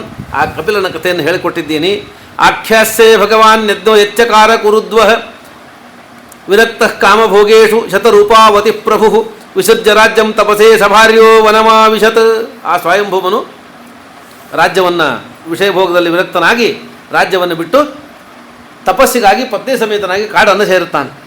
ಸುನಂದಾಯಾಂ ವರ್ಷಶತಂ ಪದೈಕೇನ ಭುವಂ ಸ್ಪೃಶನ್ ತಪ್ಯಮಾನಸ್ತಪೋಘೋರಂ ಇದಮನ್ವಾಹ ಭಾರತ. ಸುನಂದಾ ನದಿಯ ತೀರದಲ್ಲಿ 100 ವರ್ಷ ಒಂದೇ ಕಾಲಿನ ಮೇಲೆ ನಿಂತು ತಪಸ್ಸು ಮಾಡಿದ. ಒಂದು ಕಾಲಲ್ಲಿ ನಿಂತು ತಪಸ್ಸು ಮಾಡಿದ. ಆ ಸುನಂದಾ ನದಿ ಯಾವುದು? ಅಲಕನಂದಾನೇ ಸುನಂದ ಅಂತ ಟಿಪ್ಪಣಿಕಾರ ಸತ್ಯ ಧರ್ಮರು ಬರೀತಾರೆ. ಅಲಕನಂದಾ ನದಿಗೆ ಸುನಂದ ಅಂತ ಇನ್ನೊಂದು ಹೆಸರಿದೆ ಅಂತ ಕರೀತಾರೆ. ಯಾಕೆಂದರೆ ಗಂಗಾ ನದಿ 4 ಭಾಗ, ನಮಗೆ ಕಾಣೋದು ಒಂದು ಮಾತ್ರ. ಸೀತಾ ಅಲಕನಂದ ಚಕ್ಷುರ್ಭದ್ರ ಅಂತ 4 ಭಾಗ. ನಮ್ಮ ಭಾಗದಲ್ಲಿ ಹರಿದು ಬಂದು ಕಾಣೋದು ಅಲಕನಂದ. ಆ ಅಲಕನಂದಕ್ಕೇನೆ ಸುನಂದ ಅಂತ ಹೆಸರಿದೆ ಅಂತ ಕರೀತಾರೆ. ಅಲ್ಲಿ ತಪಸ್ಸು ಮಾಡ್ತಾ ಅವನು ಭಗವಂತನ ಆರಾಧನೆ ಮಾಡಲಿಕ್ಕೆ ಪ್ರಾರಂಭ ಮಾಡಿದ. ಈ ಭಗವಂತನ ಆರಾಧನೆಯನ್ನು ಸಹನೆ ಮಾಡಲಿಕ್ಕಾಗೋದಿಲ್ಲ ದೈತ್ಯರಿಗೆ. ದೈತ್ಯರು ಅದನ್ನು ಕೆಡಿಸಬೇಕು ಅಂತ ಬರ್ತಾರೆ. ಅವರ ಸಜ್ಜನರ ತಪಸ್ಸನ್ನು ಕೆಡಿಸಬೇಕು ಅಂತ ಬರ್ತಾರೆ. ಸಜ್ಜನರ ತಪಸ್ಸು ಮಾಡಿದ ದೈತ್ಯರಿಗೇನು ಕಷ್ಟ? ಅವ್ರು ತಮ್ಮಷ್ಟಕ್ಕೆ ತಾವೆಲ್ಲೋ ಮೂಗು ಹಿಡ್ಕೊಂಡು ಕೊಡ್ತಾರೆ, ಸ್ನಾನ ಮಾಡ್ತಾರೆ, ತಪಸ್ಸು ಮಾಡ್ತಾರೆ ಅಂದರೆ ಅವ್ರಿಗೇನು ಕಷ್ಟ? ಅವ್ರು ಯಾಕೆ ಕೆಡಿಸ್ಬೇಕು? ಅವ್ರ ಸಂಪತ್ತು ಕಿತ್ಕೊಂಡಾರೆ, ಅವ್ರ ನೌಕರಿ ಕಿತ್ಕೊಂಡಾರೆ, ಅವ್ರ ಮನೆ ಎನ್ಕ್ರೋಚ್ ಮಾಡ್ಕೊಂಡಾರೆ ಅಂದ್ರೆ ಬಂದು ತೊಂದರೆ ಕೊಡ್ಲಿಕ್ಕೆ ಅಡ್ಡಿ ಇಲ್ಲ. ತಮ್ಮಷ್ಟಕ್ಕೆ ತಾವು ತಪಸ್ಸು ಮಾಡಿದ್ರು ದೈತ್ಯರು ಯಾಕೆ ತೊಂದರೆ ಕೊಡ್ತಾರೆ? ಆದ್ದರಿಂದಲೇ ದೈತ್ಯರು ಅಂತ ಕರೆಯೋದು ಅವರಿಗೆ. ಆದ್ದರಿಂದಲೇ ದೈತ್ಯರು ಅಸುರರು ಅಂತ ಕರೆಯೋದು. ಅಸುರರು ಅಂದರೆ ಸುರ ವಿರುದ್ಧವಾದ ಸ್ವಭಾವ, ಸತ್ಕರ್ಮಗಳನ್ನು ಸೇರದೇ ಇರೋದೇ ಅವರ ಸ್ವಭಾವ. ಆದ್ದರಿಂದಲೇ ಅಸುರರು. ಅವರಿಗೆ ಬೇರೆಯವರು ಪುಣ್ಯವನ್ನು ಸಂಪಾದನೆ ಮಾಡೋದು ಸಹನ ಮಾಡಲಿಕ್ಕೆ ಆಗೋದಿಲ್ಲ, ಆಗ ತೊಂದರೆ ಕೊಡ್ತಾರೆ. ಪುಣ್ಯವಂತರು ಅವ್ರಿಗೇನು ತೊಂದರೆ ಕೊಟ್ಟಿಲ್ಲ, ತಮ್ಮಷ್ಟಕ್ಕೆ ತಾವು ತಪಸ್ಸು ಮಾಡ್ತಾರೆ. ಆದರೆ ದೈತ್ಯರು ಬಂದು ಕೆಡಿಸ್ಲಿಕ್ಕೆ ಪ್ರಯತ್ನ ಮಾಡ್ತಾರೆ. ಸಜ್ಜನರಿಗೂ ದುರ್ಜನರಿಗೂ ಇರುವ ವ್ಯತ್ಯಾಸ ಇದೆ. ಸಜ್ಜನರು ತಮ್ಮ ಮನೇಲಿ ತಾವು ಕೂಡ್ತಾರೆ, ಅವ್ರು ತೊಂದರೆ ಕೊಟ್ಟರು ಹೋಗಲಿ ಬಿಡು ಅಂತಂತಾರೆ. ಆದರೆ ಅವ್ರು ಏನು ತೊಂದರೆ ಕೊಡದೇ ಇದ್ದರೂ ತೊಂದರೆ ಕೊಡ್ತಾರೆ. ಸಜ್ಜನರು ಈ ವಿಷಯದಲ್ಲಿ ಸ್ವಲ್ಪ ಯಾಮಾರ್ತಾರೆ. ದುಷ್ಟರು ಅಲರ್ಟ್ ಆಗಿರ್ತಾರೆ. ದುಷ್ಟರು ಯಾವತ್ತೂ ಅಲರ್ಟ್ ಆಗಿರ್ತಾರೆ. ಭಾರಿ ದುಷ್ಟರು ಬಾಡಿಗಾರ್ಡ್ ಇಟ್ಕೋತಾರೆ, ಆಯುಧಗಳನ್ನು ಇಟ್ಕೊಂಡಿರ್ತಾರೆ, ಸುತ್ತಲೂ ಕಾವಲುಗಾರರು ಇಟ್ಕೊಂಡಿರ್ತಾರೆ. ಅವರು ಅಲರ್ಟ್ ಆಗಿರ್ತಾರೆ. ಸಜ್ಜನರಷ್ಟು ತಲೆ ಕೆಡಿಸೋದಿಲ್ಲ. ನಾನು ಯಾರಿಗೂ ತೊಂದರೆ ಕೊಟ್ಟಿಲ್ಲ, ಹಾಗಾಗಿ ನನಗ್ಯಾರು ತೊಂದರೆ ಕೊಡೋದಿಲ್ಲ ಅಂತ ತಿಳ್ಕೊಂಡು ನಿಶ್ಚಿಂತವಾಗಿದ್ದು ಬಿಡ್ತಾರೆ. ಆದರೆ ಅಷ್ಟು ಸರಳ ಇಲ್ಲ ಪ್ರಪಂಚ, ಜಗತ್ತು ಅಷ್ಟು ಸರಳ ಇಲ್ಲ. ನಾವು ತೊಂದರೆ ಕೊಟ್ಟದ್ದಕ್ಕೆ ನಮಗೆ ಅವ್ರು ತೊಂದರೆ ಕೊಡಬೇಕು ಅಂತೇನಿಲ್ಲ. ಅವರು ತೊಂದರೆ ಕೊಡೋ ಸ್ವಭಾವ ಅಂತಲೇ ಕೊಡ್ತಾರೆ. ಒಂದು ನಾಯಿ ಇದೆ, ನಾವು ಹೊರಟೀವಿ, ನಾಯಿ ಇದೆ ಅಂದರೆ ಅದು ಅಕಸ್ಮಾತ್ತಾಗಿ ಕಡಿಬಹುದು ಅಂತ ಎಚ್ಚರಿಕೆಯಿಂದ ದೂರವಾಗಿ ತಿಳ್ಕೊಂಡು ಹೋಗ್ಬೇಕು. ನಾವು ಮೊದಲೇ ಅಷ್ಟು ಎಚ್ಚರ ಇರಬೇಕು ಮೈ ಮೇಲೆ. ನಾನೇ ನಾಯಿ ಕಡ್ದಿಲ್ಲ, ನನಗ್ಯಾಕೆ ಕಡಿದೆ ಅಂತ ಅನ್ಕೋಬಾರ್ದು. ನಾನೇ ನಾಯಿ ಕಡ್ದಿನಿ, ಅದಕ್ಕೆ ನಾನು ಕಡಿದೆ ಅಂತ ಅನ್ಕೋಬಾರ್ದು. ಅದು ಸ್ವಭಾವ ಆದ್ದರಿಂದ ಅದು ಕಡಿಬಹುದು ಅಂತ ಅಂದ್ಕೊಂಡು ಎಚ್ಚರಿಕೆಯಿಂದ ದೂರನೇ ಇರಬೇಕು. ಹಾಗೆ ದುಷ್ಟರು ಅವರಿಗೆ ಸಜ್ಜನರೇನು ಹಾನಿ ಮಾಡಿಲ್ಲ ಅಂದರೂ ಕೆಡಿಸ್ತಾರಂತ. ಅದಕ್ಕಾಗಿ ಕೆಲವು ಸರ್ತಿ ಅವರಿಗೆ ಸಜ್ಜನರಿಗೆ ಹಾನಿ ಮಾಡಿದ್ರಿಂದ ಲಾಭ ಆಗ್ತದೆ ಅಂತೇನಿಲ್ಲ. ಪ್ರತಿ ಸರ್ತಿ ಏನು ಲಾಭ ಇಲ್ಲ. ಅದರಿಂದ ಕೆಲವು ಸರ್ತಿ ಹಾನಿನೇ ಆಗುತ್ತೆ. ಅನೇಕ ಸರ್ತಿ ಅವರಿಗೆ ಹಾನಿ ಆಗ್ತದೆ. ಪಾಪ ಬರ್ತದೆ, ಜನ್ಮಾಂತರದಲ್ಲಿ ನರಕ ಆಗುತ್ತೆ, ಅದಂತೂ ಮುಂದಿಂದು. ಈಗಲೂ ಇನ್ನೊಬ್ಬರನ್ನು ಕೆಡಿಸ್ಲಿಕ್ಕೆ ಹೋದವನು ಹಾನಿ ಮಾಡ್ಕೋತಾನೆ. ಬೇರೆಯವ್ರನ್ನ ಬೀಳಿಸ್ಬೇಕು ಅಂತ ಹೋದವನು ತಾನೇ ಬಿದ್ದು ಬಿಡ್ತಾನೆ, ಹಾನಿ ಆಗ್ತದೆ. ಹಾನಿ ಆದರೂ ಅಡ್ಡಿ ಇಲ್ಲಂತೆ. ಆ ದುಷ್ಟರ ಸ್ವಭಾವ ಅಂತಂತಾರೆ ವಾದರಾಜರು. ರುಕ್ಮಿಣಿ ಶಿವಜದಲ್ಲಿ ವಾದರಾಜ ಒಂದು ದೃಷ್ಟಾಂತ ಕೊಡ್ತಾರೆ. ದುಷ್ಟ ಹೆಂಗಿರ್ತಾರೆ ಅಂದರೆ ಸ್ವನಾಸಿಕಾಚ್ಛೇದಮಪೀಹ ಸೋಢ್ವ ಖಲೋ ನಿರುಂಧೇತ್ ಖಲು ಸತ್ ಪ್ರಯಾಣಂ. ವಾದರಾಜ ದುಷ್ಟರು ಹೆಂಗಿರ್ತಾರೆ ಅಂದರೆ ತಮಗೆ ಹಾನಿ ಆದರೂ ಅಡ್ಡಿ ಇಲ್ಲ, ಇನ್ನೊಬ್ಬರಿಗೆ ಕೆಡಿಸ್ತಾರೆ. ದೃಷ್ಟಾಂತ ಕೊಡ್ತಾರೆ. ತನ್ನ ಮೂಗು ಹೋದರೂ ಅಡ್ಡಿ ಇಲ್ಲ, ತನ್ನ ಮೂಗು ಕತ್ತರಿಸ್ಕೊಂಡಾದರೂ ಇನ್ನೊಬ್ಬರು ಪ್ರಯಾಣ ಕೆಡಿಸ್ಬೇಕು ಅಂತಾರಂತೆ. ಇಬ್ಬರು ಅಕ್ಕಪಕ್ಕದ ಮನೆಯೊಳಗಿದ್ದರು. ಮತ್ತು ಅಕ್ಕಪಕ್ಕ ಅಂದರೆ ನೆರೆ ಹೊರೆ, ಅದು ನೆರೆ ಆದ್ದರಿಂದ ಹೊರೆ ಆಗಿತ್ತು. ಅದು ನೆರೆ ಹೊರೆ ಅಂದರೆ ಅದಕ್ಕೆ ಅನ್ನೋದು. ಹಾಗಾಗಿ ಊರು ಮಂದಿ ಜೊತೆಗೆಲ್ಲ ಸ್ನೇಹದಿಂದ ಇದ್ದವರು ಪಕ್ಕದ ಮನೆ ಹಿಂದೆ ಜಗಳ ಮಾಡ್ತಿರ್ತಾರೆ. ಅದು ನೆರೆ ಹೊರೆ. ಒಬ್ಬನು ಭಾಳ ತುಂಟ, ಅದರೊಳಗೆ ಇನ್ನು ಕೆಡಿಸೋದೇ ಅವನಿಗೆ ಸಮಾಧಾನ. ಒಬ್ಬನು ಸಹಜನ ಪಾಪ ತನ್ನ ಕೆಲಸ ತಾ ಮಾಡ್ಕೊಂಡಿದ್ದ. ಅವನಿಗೆ ಶಕುನಗಳಲ್ಲಿ ಭಾರಿ ನಂಬಿಕೆ ಇತ್ತು. ಹೊರಗೆ ಹೊರಟಾಗಿ ಏನಾದರೂ ಅಪಶಕುನ ಆದರೆ ಹೋಗ್ತಾನೆ ಇರಲಿಲ್ಲ. ಹಾಗಾಗಿ ಇವನಿಗೆ ಗೊತ್ತಿತ್ತು ಅವನಿಗೇನಾದರೂ ಕೆಲಸಕ್ಕೆ ಹೊರಗೆ ಹೊಂಟ ಅಂದ್ಕೊಳ್ಳೆ ಒಂದು ಕಸಬರಿಗೆ ತೋರಿಸೋದು, ಒಂದು ಖಾಲಿ ಕೊಡ ತೋರಿಸೋದು, ಅವ್ನು ಹೊರಗೆ ಹೋಗಬಾರ್ದು. ಹಂಗೆ ಮಾಡೋದು ಇವು. ಅವ್ನು ಮನೆಯಿಂದ ಹೊರಗೆ ಹೋಗ್ಲಿಕ್ಕೆ ಕಷ್ಟ ಆಗ್ತಿತ್ತು. ಒಂದು ಸರ್ತಿ ಹೊರಗೆ ಹೋಗಬೇಕು ಅಂತ ಕೆಲಸ ಇತ್ತು, ಅವನ್ನೆಲ್ಲ ಊರಿಗೆ ಹೋಗಿದ್ದ. ಇವತ್ತು ಹೆಂಗೂ ಊರಿಗೆ ಹೋಗಿದ್ದಾನೆ, ಹೋಗಿ ಕೆಲಸ ಮಾಡ್ಕೊಂಡು ಬಂದ್ಬೋಣ, ಅವ್ನು ಊರೊಳಗಿಲ್ಲ ಅಂತ ತಯಾರಾಗಿ ಹೊರಗೆ ಹೊರಟ. ಅವನು ಬಂದ್ಬಿಟ್ಟು ಹೊರಗೆ ಹೊರಟಿದ್ದ, ಬಂದದ್ದು ನೋಡ್ದ, ಇವನು ಹೊರಗೆ ಹೊರಟಿದ್ದ. ಕೆಡಿಸ್ಬೇಕು ಅಂತ ಅಂದ್ಕೊಂಡ, ಎಲ್ಲೋ ಹೊರಗೆ ಹೋಗಿ ಬಂದಿದ್ದ, ಕೈಯಲ್ಲಿ ಏನು ಸಾಮಾನು ಕಾಣಲಿಲ್ಲ. ಮನೆಗೆ ಬೇಕು ಅಂತ ಒಂದು ಚಾಕು ತೊಗೊಂಡಿದ್ದ ಅಂಗಡಿಯಿಂದ. ಆ ಚಾಕು ತೊಗೊಂಡು ತನ್ನ ಮೂಗು ಹರ್ಕೊಂಬಿಟ್ನಂತ. ಚಾಕು ತೊಗೊಂಡು ಮೂಗು ಕತ್ತರಿಸ್ಬಿಟ್ಟ. ಆಮೇಲೆ ಹೇಳ್ದ, ಪ್ರಯಾಣಕ್ಕೆ ಹೊರಟಾಗ ಮೂಗು ಹರಿದವ್ರು ಎದುರಿಗೆ ಬಂದರೆ ಹೋಗಬಾರ್ದು, ಅಪಶಕುನ ಅಂತಿದೆ, ಹೆಂಗೆ ಹೋಗ್ತೀನಿ? ಇವನಂದ, ನನಗೆ ಅಡ್ಡಿ ಇಲ್ಲೋ, ಇವತ್ತು ಕೆಡಿಸಿದ್ದು, ನಾಳೆ ಆದರೂ ಹೋಗ್ತೀನಿ, ನಿನ್ನ ಮೂಗೇ ಹೋಯ್ತಲ್ಲ ಅಂದೇವ. ಅವಂದ, ಮೂಗು ಹೋದರೂ ಅಡ್ಡಿ ಇಲ್ಲ, ನಿನ್ನ ಪ್ರಯಾಣ ಕೆಡಿಸಿದ್ನೆಲ್ಲ ಸಾಕು ಅಂದನಂತೆ. ಸ್ವನಾಸಿಕಾಚ್ಛೇದಮಪಿ ಹಸೋಢ್ವ ಖಲೋ ನಿರುಂಧೇತ್ ಖಲು ಸತ್ ಪ್ರಯಾಣಂ. ಹಾಗಾಗಿ ಇನ್ನೊಬ್ಬರನ್ನು ಕೆಡಿಸುವುದರಲ್ಲೇ ಆನಂದ ಕಾಣುವ ಸ್ವಭಾವ, ಅದು ದುಷ್ಟ ದೈತ್ಯ ಸ್ವಭಾವ. ಅದನ್ನು ಈಗ ಹೊಸದಾಗಿ ಸ್ಯಾಡಿಸಮ್ ಅಂತ ಕರೀತಾರೆ. ಅದಕ್ಕೊಂದು ಹೊಸ ಒಳ್ಳೆ ಹೆಸರಿಟ್ಟಾರೆ ಇವರು, ಸ್ಯಾಡಿಸಮ್ ಅಂತಂತಾರೆ. ಹಾಗೆ ತಮಗೆ ತೊಂದರೆ ಕೊಡದೇ ಇದ್ದವರಿಗೂ ತೊಂದರೆ ಕೊಟ್ಟು ಸಂತೋಷ ದುಷ್ಟರ ಸ್ವಭಾವ. ಇವನು ತನ್ನಷ್ಟಕ್ಕೆ ತಾನು ತಪಸ್ಸು ಮಾಡ್ತಾ ಇದ್ದರೆ ಇವನು ತಪಸ್ಸನ್ನು ಕೆಡಿಸಬೇಕು. ತಪಸ್ಸನ್ನು ಕೆಡಿಸಬೇಕು ಅಂದರೆ ಇವನು ಅಷ್ಟು ಸುಲಭದಲ್ಲಿ ತಪಸ್ಸನ್ನು ಬಿಡಲಿಲ್ಲ, ಕೊಂದು ಹಾಕಬೇಕು. ಕೊಂದು ಬಿಟ್ಟರೆ ತಪಸ್ಸು ನಿಲ್ತಾನೆ ಅಂತ ಇವನು ತಪಸ್ಸನ್ನು ಕೆಡಿಸೋದಕ್ಕೆ ದೈತ್ಯರು ಆಕ್ರಮಣ ಮಾಡಿ ಬಂದರು. ಆಗ ಇವನು ತನ್ನ ಮೊಮ್ಮಗನಾದ ಯಜ್ಞನಾಮಕ ಪರಮಾತ್ಮನನ್ನು ಸ್ತೋತ್ರ ಮಾಡ್ತಾನೆ. ತನ್ನ ಮಗಳಾದ ಆಕೂತಿ ದೇವಿಯಲ್ಲಿ ಭಗವಂತ ರುಚಿ ಅಂತನೂ ಋಷಿಗೆ ಕೊಟ್ಟಿದ್ದರು. ಅವರನ್ನು ಕೊಟ್ಟು ಇವನು ಮೊಮ್ಮಗನೂ ಹೌದು, ಮಗನೂ ಹೌದು. ಸ್ವಯಂಭೂ ಮನುವಿಗೆ ದೇವರನ್ನು ಮಗನನ್ನಾಗಿ ಬಿಡಬೇಕು ಅಂತ ಬಹಳ ಆಸೆ ಇತ್ತು. ಬಹಳಷ್ಟು ತಪಸ್ಸು ಮಾಡಿದ. ಭಗವಂತ ಹೇಳ್ದ, ನಿನಗೆ ಮಗನಾಗಿ ಹುಟ್ಟೋದಿಲ್ಲ, ಮಗನಾಗಿ ಹುಟ್ಟುವ ಪುಣ್ಯ ನಿನ್ನ ಹತ್ರ ಇಲ್ಲ. ಈಗ ಮೊಮ್ಮಗನಾಗಿ 2 ಅವತಾರ ತಗೋತೇನೆ, ಕಪಿಲನಾಗಿ ಯಜ್ಞನಾಗಿ 2 ಅವತಾರ ಮಾಡ್ತೇನೆ, ಮಗನಾಗಿ ಹುಟ್ಟೋದಿಲ್ಲ ಅಂದ. ಅಷ್ಟಾದರೂ ಸಾಕು ಅಂತ ಒಪ್ಕೊಂಬಂದ ಸ್ವಯಂಭೂ. ಹ್ಞೂ ಅಂತ ಬಂದು ಆಕೂತಿ ದೇವಿಯನ್ನು ಮದುವೆ ಮಾಡಿಕೊಡೋ ಕಾಲಕ್ಕೆ ಅವನು ಒಂದು ಬುದ್ಧಿವಂತಿಕೆ ಉಪಯೋಗ ಮಾಡ್ದ. ದೇವರನ್ನು ಮಗ ಅಂತ ಮಾಡ್ಕೋಬೇಕು, ಮಗ ಅಂತ ಮಾಡ್ಕೋಬೇಕು ಅಂತ ಆಕೂತಿಯನ್ನು ರುಚಿ ಅಂತ ನಾವು ಮುನಿಗಳಿಗೆ ಮದುವೆ ಮಾಡಿಕೊಡೋ ಕಾಲಕ್ಕೆ ಪುತ್ರಿಕಾಪುತ್ರ ನ್ಯಾಯದ ನಿಬಂಧನೆ ಹಾಕಿದ. ಪುತ್ರಿಕಾಪುತ್ರ ನ್ಯಾಯ ಅಂದರೆ ಯಾರಿಗೆ ಗಂಡಸು ಮಕ್ಕಳಿಲ್ಲ, ಬರೀ ಹೆಣ್ಮಕ್ಳಿದ್ದರೆ ಮಗಳನ್ನು ಮದುವೆ ಮಾಡಿಕೊಡೋ ಕಾಲಕ್ಕೆ ಇವಳಲ್ಲಿ ಹುಟ್ಟಿದ ಮೊದಲ ಮಗನನ್ನು ನಂಗೆ ದತ್ತು ಕೊಡಬೇಕು. ಇವಳಲ್ಲಿ ಹುಟ್ಟಿದ ಮೊದಲ ಮಗ ನನಗೇ ಮಗ, ಅವನನ್ನು ದತ್ತಕ್ಕೆ ಕೊಡಬೇಕು ಅಂತ ಮೊದಲು ನಿಯಮನ ಮಾಡಿ ಕಂಡೀಷನ್ ಮಾಡಿ ಮದುವೆ ಮಾಡಿ ಕೊಡ್ತಾರೆ. ಅದನ್ನು ಪುತ್ರಿಕಾಪುತ್ರ ನ್ಯಾಯ ಅಂತ ಕರೀತಾರೆ. ಇದು ಹೆಣ್ಣುಮಕ್ಕಳಿದ್ದವರಿಗೆ ಮಾತ್ರ ಅನ್ವಯವಾಗುವ ನಿಯಮ ಇದು. ಆದರೆ ಸ್ವಯಂಭೂ ಮನುವಿಗಾಗಲೇ 2 ಗಂಡು ಮಕ್ಕಳಿದ್ದಾರೆ. ಪ್ರಿಯವೃತ, ಉತ್ತಾನಪಾದ ಅಂತ 2 ಮಕ್ಕಳಿದ್ದಾರೆ. ಅವ್ರ ಕಥೆಯೆಲ್ಲ ಹೇಳಾಗಿದೆ ಈಗ. ಹಾಗಿದ್ದರೂ ಇವನು ಯಾಕೆ ಪುತ್ರಿಕಾಪುತ್ರ ನ್ಯಾಯದಿಂದ ಅಪೇಕ್ಷೆ ಪಟ್ಟ ಅಂದರೆ, ಯಜ್ಞನಾಮಕ ಪರಮಾತ್ಮ ಬರೀ ಮೊಮ್ಮಗ ಅಂತ ಆಗ್ತಾನೆ, ದತ್ತಕ್ಕೆ ತೊಗೊಂಡಾದ್ರೆ ಮೊಮ್ಮಗ ಅಂತ ಕರೆಸ್ಕೋಬೇಕು, ಮಗ ಅಂತ ಕರಿಬೇಕು ಅಂತ ಅವನಿಗೆ ಅಪೇಕ್ಷೆ. ಆದ್ದರಿಂದ ಪುತ್ರಿಕಾಪುತ್ರ ನ್ಯಾಯದಿಂದ ಮಗನನ್ನಾಗಿ ಮಾಡಿಕೊಂಡ. ಆದ್ದರಿಂದ ಹುಟ್ಟಿನಿಂದ ಅವತಾರದಿಂದ ಮೊಮ್ಮಗ, ಪಡೆದುಕೊಂಡ ಸಂಬಂಧದಿಂದ ಮಗನೂ ಹೌದು. ಆ ಯಜ್ಞನಾಮಕ ಪರಮಾತ್ಮನನ್ನು ಸ್ತೋತ್ರ ಮಾಡ್ತಾನೆ. ಈ ಯಜ್ಞನಾಮಕ ಪರಮಾತ್ಮನ ಸ್ತೋತ್ರ ಮಾಡಿದ್ದೇ ಈಶಾವಾಸ್ಯ ಉಪನಿಷತ್ತು. ಈಶಾವಾಸ್ಯಮಿದಗಂ ಸರ್ವಂ ಯತ್ಕಿಂಚ ಜಗತ್ಯಾಂ ಜಗತ್ ತೇನ ತ್ಯಕ್ತೇನ ಪುಂಜೀಥಾಹ ಮಾ ಕೃತಃ ಕಸ್ಯ ಸಿದ್ಧನಂ ಅಂತ ಶುರುವಾಗ್ತದೆ. ಈಶಾವಾಸ್ಯ ಅಂತ ಶುರುವಾದದ್ದರಿಂದ ಇದನ್ನು ಈಶಾವಾಸ್ಯೋಪನಿಷತ್ತು ಅಂತ ಕರೀತಾರೆ. ಯಜ್ಞನಾಮಕ ಪರಮಾತ್ಮನ ಸ್ತೋತ್ರವಾದದ್ದರಿಂದ ಯಾಜ್ಞೀಯ ಮಂತ್ರೋಪನಿಷತ್ತಂತೂ ಇದಕ್ಕೆ ಹೆಸರಿದೆ. ಬರೀ 8 ಮಂತ್ರ, ಬರೀ 8 ಮಂತ್ರಗಳ ಸಣ್ಣ ಉಪನಿಷತ್ತು. ಆದರೆ ಆಚಾರ್ಯರ ಭಾಷ್ಯ ಇದೆ, ಅತ್ಯದ್ಭುತವಾದ ತತ್ವಗಳನ್ನು ಹೇಳಿಕೊಡುವ ಉಪನಿಷತ್ತು. ಹಾಗಾಗಿ ಮನುಸ್ತೋತ್ರ ಮಾಡ್ತಾನೆ. ಏನಾಯಂ ತಪತೆ ವಿಶ್ವಂ ವಿಶ್ವವೀರ್ಯಂ ಯತಸ್ತಪಃ ಯೋ ಜಾಗರ್ತ್ಯಶಯಾನೇಸ್ಮಿನ್ನಾಯಂ ತಂ ವೇದ ವೇದಸಃ ಹೇಳ್ತಾನೆ. ಸೂರ್ಯ ಏನಾಯಂ ತಪತೆ ವಿಶ್ವಂ ವಿಶ್ವವೀರ್ಯಂ, ವಿಶ್ವವೀರ್ಯ ಅಂದರೆ ಸೂರ್ಯ ಯಾರ ತೇಜಸ್ಸಿನಿಂದ ಬೆಳಗ್ತಾನೋ. ಈ ಸೂರ್ಯ ಬೆಳಗೋದು ತನ್ನ ಸಾಮರ್ಥ್ಯದಿಂದ ಅಲ್ಲ, ಸೂರ್ಯನಿಗೆ ಬೆಳಗುವ ಸಾಮರ್ಥ್ಯವನ್ನು ಕೊಟ್ಟದ್ದು, ಸುಡುವ ಸಾಮರ್ಥ್ಯ.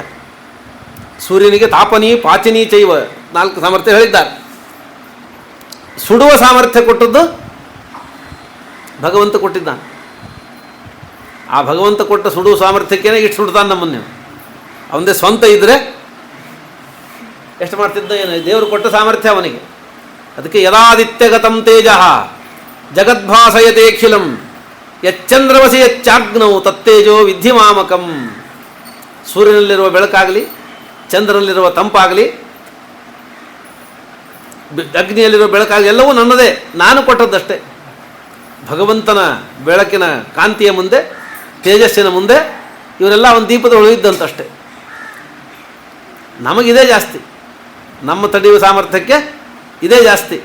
ಆದರೆ ಆ ಭಗವಂತನ ತೇಜಸ್ಸಿನ ಮುಂದೆ ಇವರು ಅವನು ಕೊಟ್ಟ ಒಂದು ಅಂಶದ ತೇಜಸ್ಸಿನಿಂದ ಬೆಳಗುವವರಷ್ಟೇ. ಯೋ ಜಾಗರ್ತಿ ಶಯಾನೆ ಯಸ್ಮಿನ್ನಾಯಂ ತಂ ವೇದ ವೇದ ಸಹ. ಹೀಗೆ ಭಗವಂತ ಎಲ್ಲರಿಗೆ ಮೋಕ್ಷ ಸಾಧನವಾದ ಜ್ಞಾನ ಕೊಡ್ತಾನೆ. ಜೀವರು ಮಲಗಿದ್ದಾಗಲೂ ಅವನು ಎಚ್ಚರದಿಂದ ಇರ್ತಾನೆ. ಯೋ ಜಾಗರ್ತಿ ಶಯಾನೆ ಯಸ್ಮಿನ್, ನಾವೆಲ್ಲ ಮಲಗಿದಾಗ ದೇವರ ಎಚ್ಚರ ಇರ್ತಾನೆ. ಹಾಗಾಗಿ ದೇವರು, ವಾಯುದೇವರು, ದೇವತೆಗಳು ಎಚ್ಚರ ಇರ್ತಾರೆ ಅಂತ ನಾವು ಎಚ್ಚರ ಇರ್ತೀವಿ. ಅವರೆಂದು ರಜೆ ಹಾಕೋಂಗಿಲ್ಲ. ಆದರೆ ಆ ದೇವರ ಬಗ್ಗೆ ನಮಗೆ ಗೊತ್ತಿಲ್ಲ. ನಾವು ಮಲಗಿದಾಗಲೂ ಎಚ್ಚರದ ದೇವರು ನಮ್ಮನ್ನು ಕಾಯ್ತಾನೆ ಅಂತ ನಮಗೆ ಗೊತ್ತಿಲ್ಲ. ಆದರೆ ಗೊತ್ತಿದ್ದ ಕೆಲವರು ದೇವರ ಸ್ಮರಣೆ ಮಾಡ್ತಾರೆ. ಯಾರಿಗೆ ಯಾವುದಾದ್ರು ಗೊತ್ತಿದೆ ಅಂತ ಅವ್ರು ಕೇಳಿದ್ರು, ನಾವೆಲ್ಲ ದೇಶದಲ್ಲಿ ಸುಖವಾಗಿ ಯಾಕೆ ಮಲಗೀವಿ ಅಂತಂದರೆ, ಗಡಿ ಒಳಗೆ ಸೈನಿಕರು ಭಾಳ ಕಷ್ಟಪಟ್ಟು ಹಗಲು ರಾತ್ರಿ ಮಳೆ ಬಿಸಿಲು ಇಲ್ಲದೆ ಕಷ್ಟಪಟ್ಟು ನಮ್ಮನ್ನು ಕಾಯ್ತಾರೆ ಅಂತ ನಾವು ಸುಖವಾಗಿದ್ದೀವಿ. ಆದ್ದರಿಂದ ಅವರ ಬಗ್ಗೆ ಕೃತಜ್ಞತೆ ಇರಲಿ. ಭಾಳ ಒಳ್ಳೆಯ ವಿಷಯ, ಇರಬೇಕಾಗಿದ್ದೆ. ಅವರು ಬಹಳ ಕಷ್ಟಪಟ್ಟು ನಮ್ಮನ್ನು ರಕ್ಷಣೆ ಮಾಡ್ತಾರೆ ಅಂತ ಅನ್ನೋದಕ್ಕೆ ಕೃತಜ್ಞತೆ ಇರಬೇಕಾಗಿದ್ದೆ. ಆದರೆ ನಮ್ಮನ್ನು, ಅವರನ್ನೂ ಸೇರಿ ರಕ್ಷಣೆ ಮಾಡೋರು ಯಾರು? ಆ ಎಲ್ಲವನ್ನೂ ರಕ್ಷಣೆ ಮಾಡುವ ಭಗವಂತನ ಬಗ್ಗೆ ನಮಗೆ ಆ ಕೃತಜ್ಞತೆ ಇರಬೇಕು. ಯಾಕಂದರೆ ಕೃತಜ್ಞತೆ ಬರಬೇಕು ಅಂದರೆ ಜ್ಞಾನ ಇರಬೇಕು. ನಮಗೆ ಅವನು ಮಾಡಿದ ಉಪಕಾರ ಏನು ಅಂತ ಜ್ಞಾನ ಇದ್ದರೆ ಕೃತಜ್ಞತೆ ಬರ್ತದೆ. ಆದ್ದರಿಂದ ಇಡೀ ಪ್ರಪಂಚ ಮಲಗಿದಾಗಲೂ ಭಗವಂತ ಮಲಗೋದಿಲ್ಲ, ವಾಯುದೇವರು ಮಲಗೋದಿಲ್ಲ. ವಾಯುದೇವರು ಮಲಗದೇನೆ ಎಚ್ಚರ ಇರ್ತಾರೆ ಅಂತ ಅನ್ನೋದಕ್ಕೆ ಮಲಗಿದವ ಮತ್ತೆ ಹೇಳ್ತಾನೆ, ಇವನು ಹೆಂಗೋ ಮಲಗಿದ್ದಾನೆ, ನಾನು ಸ್ವಲ್ಪ ಮಲ್ಕೊಂಡು ಹೇಳ್ತೀನಿ ಅಂತ ವಾಯುದೇವರು ಮಲಗಿದರೆ ಮಲಗಿದವರು ಮತ್ತೆ ಹೇಳೋದಿಲ್ಲ.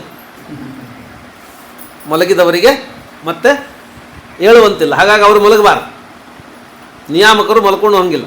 ಜವಾಬ್ದಾರಿ ಎಷ್ಟು ಜಾಸ್ತಿನೋ, ದೊಡ್ಡ ಜವಾಬ್ದಾರಿ ಇದ್ದವ್ರಿಗೆ ಜನ ಅಂತಾರೆ, ಅವ್ರಿಗೇನ್ರಿ ಬೇಕಾದಷ್ಟು ಜನ ಇದ್ದಾರೆ, ಸೇವೆ ಮಾಡ್ತಾರೆ, ಅನುಕೂಲ, ಅಷ್ಟು ಒತ್ತಡ ಇರ್ತದೆ, ಅಷ್ಟು ಜವಾಬ್ದಾರಿ ಇರ್ತದೆ ಅಂತೆ, ಅಷ್ಟು ಅನುಕೂಲವೂ ಇರ್ತದೆ ಹಿಂದೆ. ಹಾಗಾಗಿ ಭಗವಂತ ಎಂದೂ ಮಲಗೋದಿಲ್ಲ. ಆ ಭಗವಂತ ಸುಖರೂಪ ಯಾಕೆ ಅಂತ ಅನ್ನೋದನ್ನೇ ಆಚಾರ್ಯ ಹೇಳಿದ, ಅವನು ಎಂದೂ ಮಲಗದೆ ಸುಖವಾಗಿದ್ದಾನವು. ಯದ ಸುಪ್ತಿಗತೋಪಿ ಹರಿಸುಖವಾನ್ ಸುಖರೂಪಿಣವಾಹುರತೋ ನಿಗಮಾಹ. ಎಂದು ಮಲಗದೇ ಇದ್ದರೆ, ಮಲಗದೇನೂ ದೇವರು ಸುಖವಾಗಿದ್ದಾನೆ, ಅದಕ್ಕೆ ಅವನು ಸುಖರೂಪ. ನಮಗೊಂದು 2-3 ದಿವಸ ನಿದ್ದೆ ಆಗಿಲ್ಲ ಅಂದರೆ ಮನುಷ್ಯ ಹುಚ್ಚುಚ್ಚಾಗಾಡ್ತಾನೆ. ಹಿಸ್ಟೀರಿಯಾ, ಹುಚ್ಚಿಡಿಯುವ ಮೊದಲ ಲಕ್ಷಣವೇ ಕನಸು ಬೀಳೋದಿಲ್ಲ. ಹುಚ್ಚಿಡಿಯುವ ಮೊದಲೇ ಲಕ್ಷಣ ನಿದ್ರೆ ಹತ್ತಲ್ಲ. ನಿದ್ರೆ ಎಲ್ಲ ಕನಸು ಬೀಳೋದಿಲ್ಲ. ಯಾವಾಗ ಕನಸು ಬೀಳೋದಿಲ್ಲ ಮೆದುಳು ದುರ್ಬಲ ಆಗುತ್ತೆ. ಯಾಕಂದ್ರೆ ತನ್ನ ಒತ್ತಡವನ್ನು ಮೆದುಳು ಕನಸಿನ ಮುಖಾಂತರ ಹೊರಗೆ ಹಾಕಿಬಿಡ್ತದೆ. ಇಲ್ಲದೇ ಇದ್ದಾಗ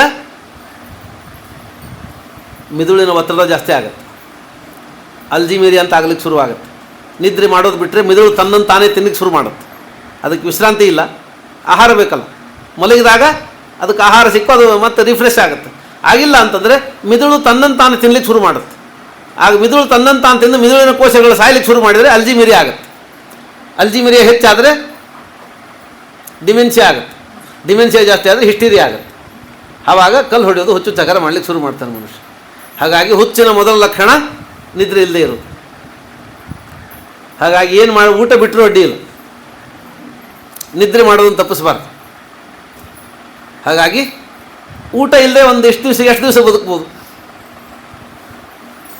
ವರ್ತಮಾನದಲ್ಲಿ ಈಗಿರುವ ರಿಕಾರ್ಡ್ಸ್ ಅಂದರೆ 21 ದಿವಸ. ಗಾಂಧೀಜಿ ಪಾಕಿಸ್ತಾನದವರಿಗೆ ಅವ್ರು ಕೊಡೋ ರೊಕ್ಕ ಕೊಡಿ ಅಂತ 21 ದಿವಸ ಉಪವಾಸ ಕೂತಿದ್ರು. ಪಾಪ ಅವರು ಸ್ವಾತಂತ್ರ್ಯ ಬಂದ ಕೂಡಲೇ ಸ್ವಲ್ಪ ದುಡ್ಡು ಕೊಡಲು ತಿರುಗಿ ಆಕ್ರಮಣ ಮಾಡಿದರು. ಅವ್ರು ದುಡ್ಡು ಕೊಡೋದಿಲ್ಲ ಅಂದ್ಬಿಟ್ರಿ. ಅವರು ವಲ್ಲಭಭಾಯಿ ಪಟೇಲ್ ಇದ್ರಾಗ ಕೊಡೋದಿಲ್ಲ ಅಂದರು. ಅವ್ರ ದುಡ್ಡು ಅವ್ರಿಗೆ ಕೊಡಬೇಕು ಅಂತ 21 ದಿವಸ ಉಪವಾಸಕ್ಕೂ ದುಡ್ಡು ಕೊಡಿಸಿದ್ರು ಅವ್ರಿಗೆ. ದುಡ್ಡು ಕೊಡಿಸಿದ ಕೂಡಲೇ ಮತ್ತೆ ಬಂದೂಕ್ ತೊಗೊಂಡು ಮತ್ತೆ ನಮ್ಮ ಮೇಲೆ ಬಂದರು. ಎರಡನೇ ಸರ್ತಿ ಮತ್ತೆ ನಮ್ಮ ಮೇಲೆ ಆಕ್ರಮಣ ಮಾಡಿ ಬಂದರು. ಹಾಗೆ ಗಾಂಧೀಜಿ 21 ದಿವಸ ಉಪವಾಸ ಕೂತದ್ದು ಉಲ್ಲೇಖ ಈಗ ಆನ್ ರೆಕಾರ್ಡ್ ಇದೆ. ಅದಕ್ಕೂ ಅಪಸ್ವರಗಳಿದೆ, ಇಲ್ಲ ಅಂತಿಲ್ಲ. ಆವಾಗ ಬ್ರಿಟನ್ ಪ್ರಧಾನಮಂತ್ರಿ ಚರ್ಚಿಲ್ಲಿದ್ದ. ಅವನು ಬ್ರಿಟನ್ ಪಾರ್ಲಿಮೆಂಟಲ್ಲಿ ಹೇಳ್ದ, ಸುಳ್ಳು ಹೇಳ್ತಾನೆ ಮುದುಕ ಮೋಸ ಮಾಡ್ತಾನೆ, ಗ್ಲುಕೋಸ್ ನೀರು ಕುಡಿತಾನವ ಅಂದ.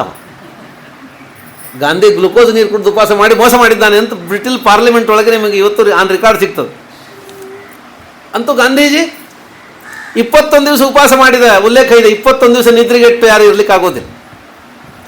3-4 ದಿವಸ ನಿದ್ರೆ ಇಲ್ಲ ಅಂದರೆ ಮನುಷ್ಯ ಹೆಂಗೆ ಆಡ್ಲಿಕ್ಕೆ ಶುರು ಮಾಡ್ತಾರೆ. ನಿನ್ನೆ ಮೊನ್ನೆ ಚೆನ್ನಾಗಿದ್ದರು ಅಂತಾರೆ. ಅವಾಗ ನಿನ್ನೆ ಮೊನ್ನೆ ಚೆನ್ನಾಗಿದ್ದರು ಹಿಂಗೆ ಯಾಕೆ ಆಗ್ತಾರೆ ಅಂತಾರೆ. ಹಾಗಾಗಿ ನಿದ್ರೆ ಮನುಷ್ಯನ ಎಲ್ಲ ಇಂದ್ರಿಯಗಳ ಮತ್ತೊಮ್ಮೆ ಕ್ರಿಯಾಶೀಲವಾಗುವುದಕ್ಕೆ ಬೇಕಾದ ಚೈತನ್ಯ ಬರುವುದೇ ನಿದ್ರೆಯಿಂದ. ಸ್ವಾಪಂ ಪ್ರಾಪಯತಿ ಶ್ರಮಾಪಹೃತಯೇ ಕಲ್ಪಾವಸಾನೇ ಚಯ ತಂ ದೇವಂ ಪಿತರಂ ಪತಿಂ ಗುರುತಮಂ ಒಂದೇ ರಮಾವಲ್ಲಭಂ ಅಂಥೇಳಿ ನಿತ್ಯದಲ್ಲಿ ಭಕ್ತರು ಮಾಡುವ ಆಯಾಸಪೂರ್ಣವಾದ ಕೆಲಸದಿಂದ ವಿಶ್ರಾಂತಿ ಬರಲಿ ಅಂತ ದಿನ ನಿದ್ರೆ ಕೊಡ್ತಾನಂತೆ. ಬಹಳ ಕಲ್ಪತರ್ಗ ಕೆಲಸ ಮಾಡಿದ್ದಾರೆ ಅಂತ ಪ್ರಳಯ ಕಾಲದಲ್ಲಿ ನಿದ್ರೆ ಕೊಡ್ತಾನಂತೆ. ಇದ್ರ ಬಗ್ಗೆ ವ್ಯಾಸ್ತತ್ವದ ವ್ಯಾಖ್ಯಾನ ಬಹಳ ದೊಡ್ಡದಿದೆ ಈ ಶ್ಲೋಕಕ್ಕೆ. ಹಾಗಾಗಿ ನಿದ್ರೆ ಬಹಳ ಅವಶ್ಯಕವಾಗಿತ್ತು ಜೀವರಿಗೆ. ಆದರೆ ಎಂದೂ ಮಲಗದೆ ಭಗವಂತ ಸುಖವಾಗಿದ್ದ, ವಾಯುದೇವರು ಸುಖವಾಗಿದ್ದ. ಅದಕ್ಕೇನೆ ಅವನಿಗೆ ಸುಖ ಸ್ವರೂಪ ಅಂತ ಕರೆದ. ಯಸ್ಮಿನ್ನಾಯಂ ತಮ್ಮ ವೇದ ಸಹ. ಯಾಕಂದ್ರೆ ದೇವರು ಮಲ್ಕೋಬಾರ್ದು, ಮಲ್ಕೊಂಡ್ರೆ ಗತಿಯ. ಯಾರು ನಮ್ಮನ್ನು ಮುನ್ನಡೆಸ್ತಾರೆ ಅವರು ಮಲ್ಕೋಬಾರ್ದು. ಕಂಡಕ್ಟರ್ ಮಲಗಿದ್ರೆ ಅಡ್ಡಿ ಇಲ್ಲ. ಬಸ್ ಹೊರಟಾಗ ಕಂಡಕ್ಟರ್ ಅಂದು ಒಳ್ಳೆ ನಿದ್ದೆ ಆಯ್ತಪ್ಪ ಅಂತ ಕಂಡಕ್ಟರ್ ಅಂದ್ರೆ ಅಡ್ಡಿ ಇಲ್ಲ. ಡ್ರೈವರ್ ಒಳ್ಳೆ ಚೆನ್ನಾಗಿ ನಿದ್ದೆ ಮಾಡಿದೆ ಅಂದರೆ, ಡ್ರೈವರ್ ನಿದ್ದೆ ಮಾಡಿ ಎದ್ದೀನಿ ಅಂದರೆ ಹಿಂದೆ ಕೂತವರೆಲ್ಲ ಇನ್ನು 7ನೇ ಲೋಕಕ್ಕೆ ಹೋಗ್ಬಿಡ್ತಾರೆ. ಹಂಗಾಯ್ತು. ಯಾರು ಕಾವಲುಗಾರ ಇದ್ದಾನೆ, ರಕ್ಷಣೆಗಿದ್ದಾನೆ, ಅವನು ಮಲ್ಕೋಬಾರ್ದು. ಹಿಂಗೆ ಆಯ್ತು. ಒಬ್ಬನು ಶ್ರೀಮಂತ ಒಬ್ಬನು ಕೆಲಸಕ್ಕೆ ಇಟ್ಕೊಂಡಿದ್ದ, ವಾಚ್ಮನ್ ಕೆಲಸಕ್ಕೆ ಇಟ್ಕೊಂಡಿದ್ದ. ಅವನು ವಾಚ್ಮನ್ ಕೆಲಸ ಮಾಡ್ತಿದ್ದ, ಪ್ರಾಮಾಣಿಕ ಅವನು. ಒಂದು ದಿವಸ ಯಜಮಾನ ಹೊರಗೆ ಹೊರಟಿದ್ದ. ಅವ ಕೆಲಸ ಮಾಡೋ ಹೇಳ್ದ, ವಾಚ್ಮನ್ ಬಂದು ಹೇಳ್ದ, ಸ್ವಾಮಿ ಇವತ್ತು ಹೊರಗೆ ಹೋಗ್ಬೇಡ್ರಿ ನೀವು ಅಂತ. ಯಾಕೆ ಅಂದ, ನಿನ್ನೆ ನಂಗೆ ಒಂದು ಕನಸು ಬಿತ್ತು. ಆ ಕನಸೊಳಗೆ ನೀವು ಯಾವ ಗಾಡಿ ಒಳಗೆ ಹೋಗ್ತೀರ ಅದಕ್ಕೆ ಆಕ್ಸಿಡೆಂಟ್ ಆಗಿನ ಕನಸು ಬಿತ್ತು, ನನಗೆ ಬಿದ್ದದ್ದೆಲ್ಲ ಕನಸು ಸತ್ಯ ಆಗ್ತಾವೆ, ಹೋಗ್ಬೇಡ್ರಿ ಅಂದ. ಅವನದೇನಂತ ಅರ್ಜೆಂಟ್ ಕೆಲಸ ಹೇಳ್ತಿ ಅಂದ್ಲು, ಹೆಂಗೂ ಬೇಡ ಅಂತಾನೆ, ಇವತ್ತೊಂದು ದಿವಸ ಬಿಟ್ಬಿಡ್ರಿ, ನಾಳೆ ಹೋದ್ರೆ ಅದು ಬಿಡ್ರಿ ಅಂದ್ಲು. ಮತ್ತು ಇಷ್ಟೆಲ್ಲ ಬೇಡ ಅಂತಾರೆ, ಯಾಕೆ ಹೋಗೋದು ಬಿಟ್ಬಿಟ್ಟ. ಆ ಗಾಡಿಗೆ ಆಕ್ಸಿಡೆಂಟ್ ಆಯ್ತು. ಅವತ್ತು ಅವ್ನು ಹೋಗ್ಬೇಕಾದ ಗಾಡಿ ಆಕ್ಸಿಡೆಂಟ್ ಆಯಿತು. ಕೂತವ್ರೆಲ್ಲ ಸತ್ತು ಹೋಗ್ಬಿಟ್ಟು ಇವನು ಉಳ್ಕೊಂಡ. ಅವನಿಗೆ ಕರೆದು ಮಾರನೇ ದಿವಸ 1 ಲಕ್ಷ ರೂಪಾಯಿ ಕೊಟ್ಟ. ನನ್ನ ಜೀವ ಉಳಿಸಿದ್ರೆ ನಿಂಗೆ 1 ಲಕ್ಷ ರೂಪಾಯಿ ಕೊಟ್ಟಿದ್ದು, ನಾಳೆಯಿಂದ ಕೆಲಸಕ್ಕೆ ಬರಬೇಡ ಅಂದ. ನಾಳೆಯಿಂದ ಕೆಲಸಕ್ಕೆ ಬರಬೇಡ ಅಂತ ಹೇಳ್ದ. ಎಲ್ಲರೂ ಅಂದ್ರಲ್ರಿ ನಿಮ್ಮ ಜೀವ ಉಳಿಸ್ಯಾನೆ ಅಂದ್ರೆ, ಅವನ್ಯಾಕೆ ಜೀವ ಉಳಿಸಿದ್ದಕ್ಕೆ 1 ಲಕ್ಷ ರೂಪಾಯಿ ಕೊಟ್ಟಿನಿ, ಅವ್ನು ಸನ್ಮಾನ ಮಾಡೀನಿ, ಮತ್ತು ಕೆಲಸಕ್ಕೆ ಯಾಕೆ ಬೇಡ ಅಂತೀರಿ ಅಂದರೆ, ಅವ ಬಂದು ನನಗೆ ಕನಸು ಬಿತ್ತು ಹೋಗ್ಬೇಡ್ರಿ ಅಂತಾನೆ. ಅವನಿಗೆ ವಾಚ್ಮನ್ ಅವ, ಅವನಿಗೆ ಕನಸು ಬಿತ್ತು ಅಂದ್ರೆ ಮಲ್ಕೊಂಡಿದ್ದ ಅಂತ ಅರ್ಥ. ಅವ ಮಲ್ಕೊಂಡಿದ್ದು ನಂಗೆ ಒಂದು ಸುದ್ದಿ ಹೇಳ್ಯಾನ ಅಂದರೆ, ವಾಚ್ಮನ್ ಆಗಿ ಮಲ್ಕೊಂಡ್ರೆ ನಾವೇ ಹಾಕ್ಬೇಕು, ಇಲ್ಲಿ ಬೇಡ ಅಂದ. ಅವ ನಿನ್ನ ದುಡ್ಡು ಕೊಡ್ತೀನಿ, ಬಿಟ್ಟು ಮನೆ ಬಿಟ್ಟು ನಿನ್ನ ಮನೆಗೆ ಹೋಗು, ಇಲ್ಲಿ ಬೇಡ ಅಂತ ಕಳಿಸಿದ್ನಂತ ಅವನಿಗೆ.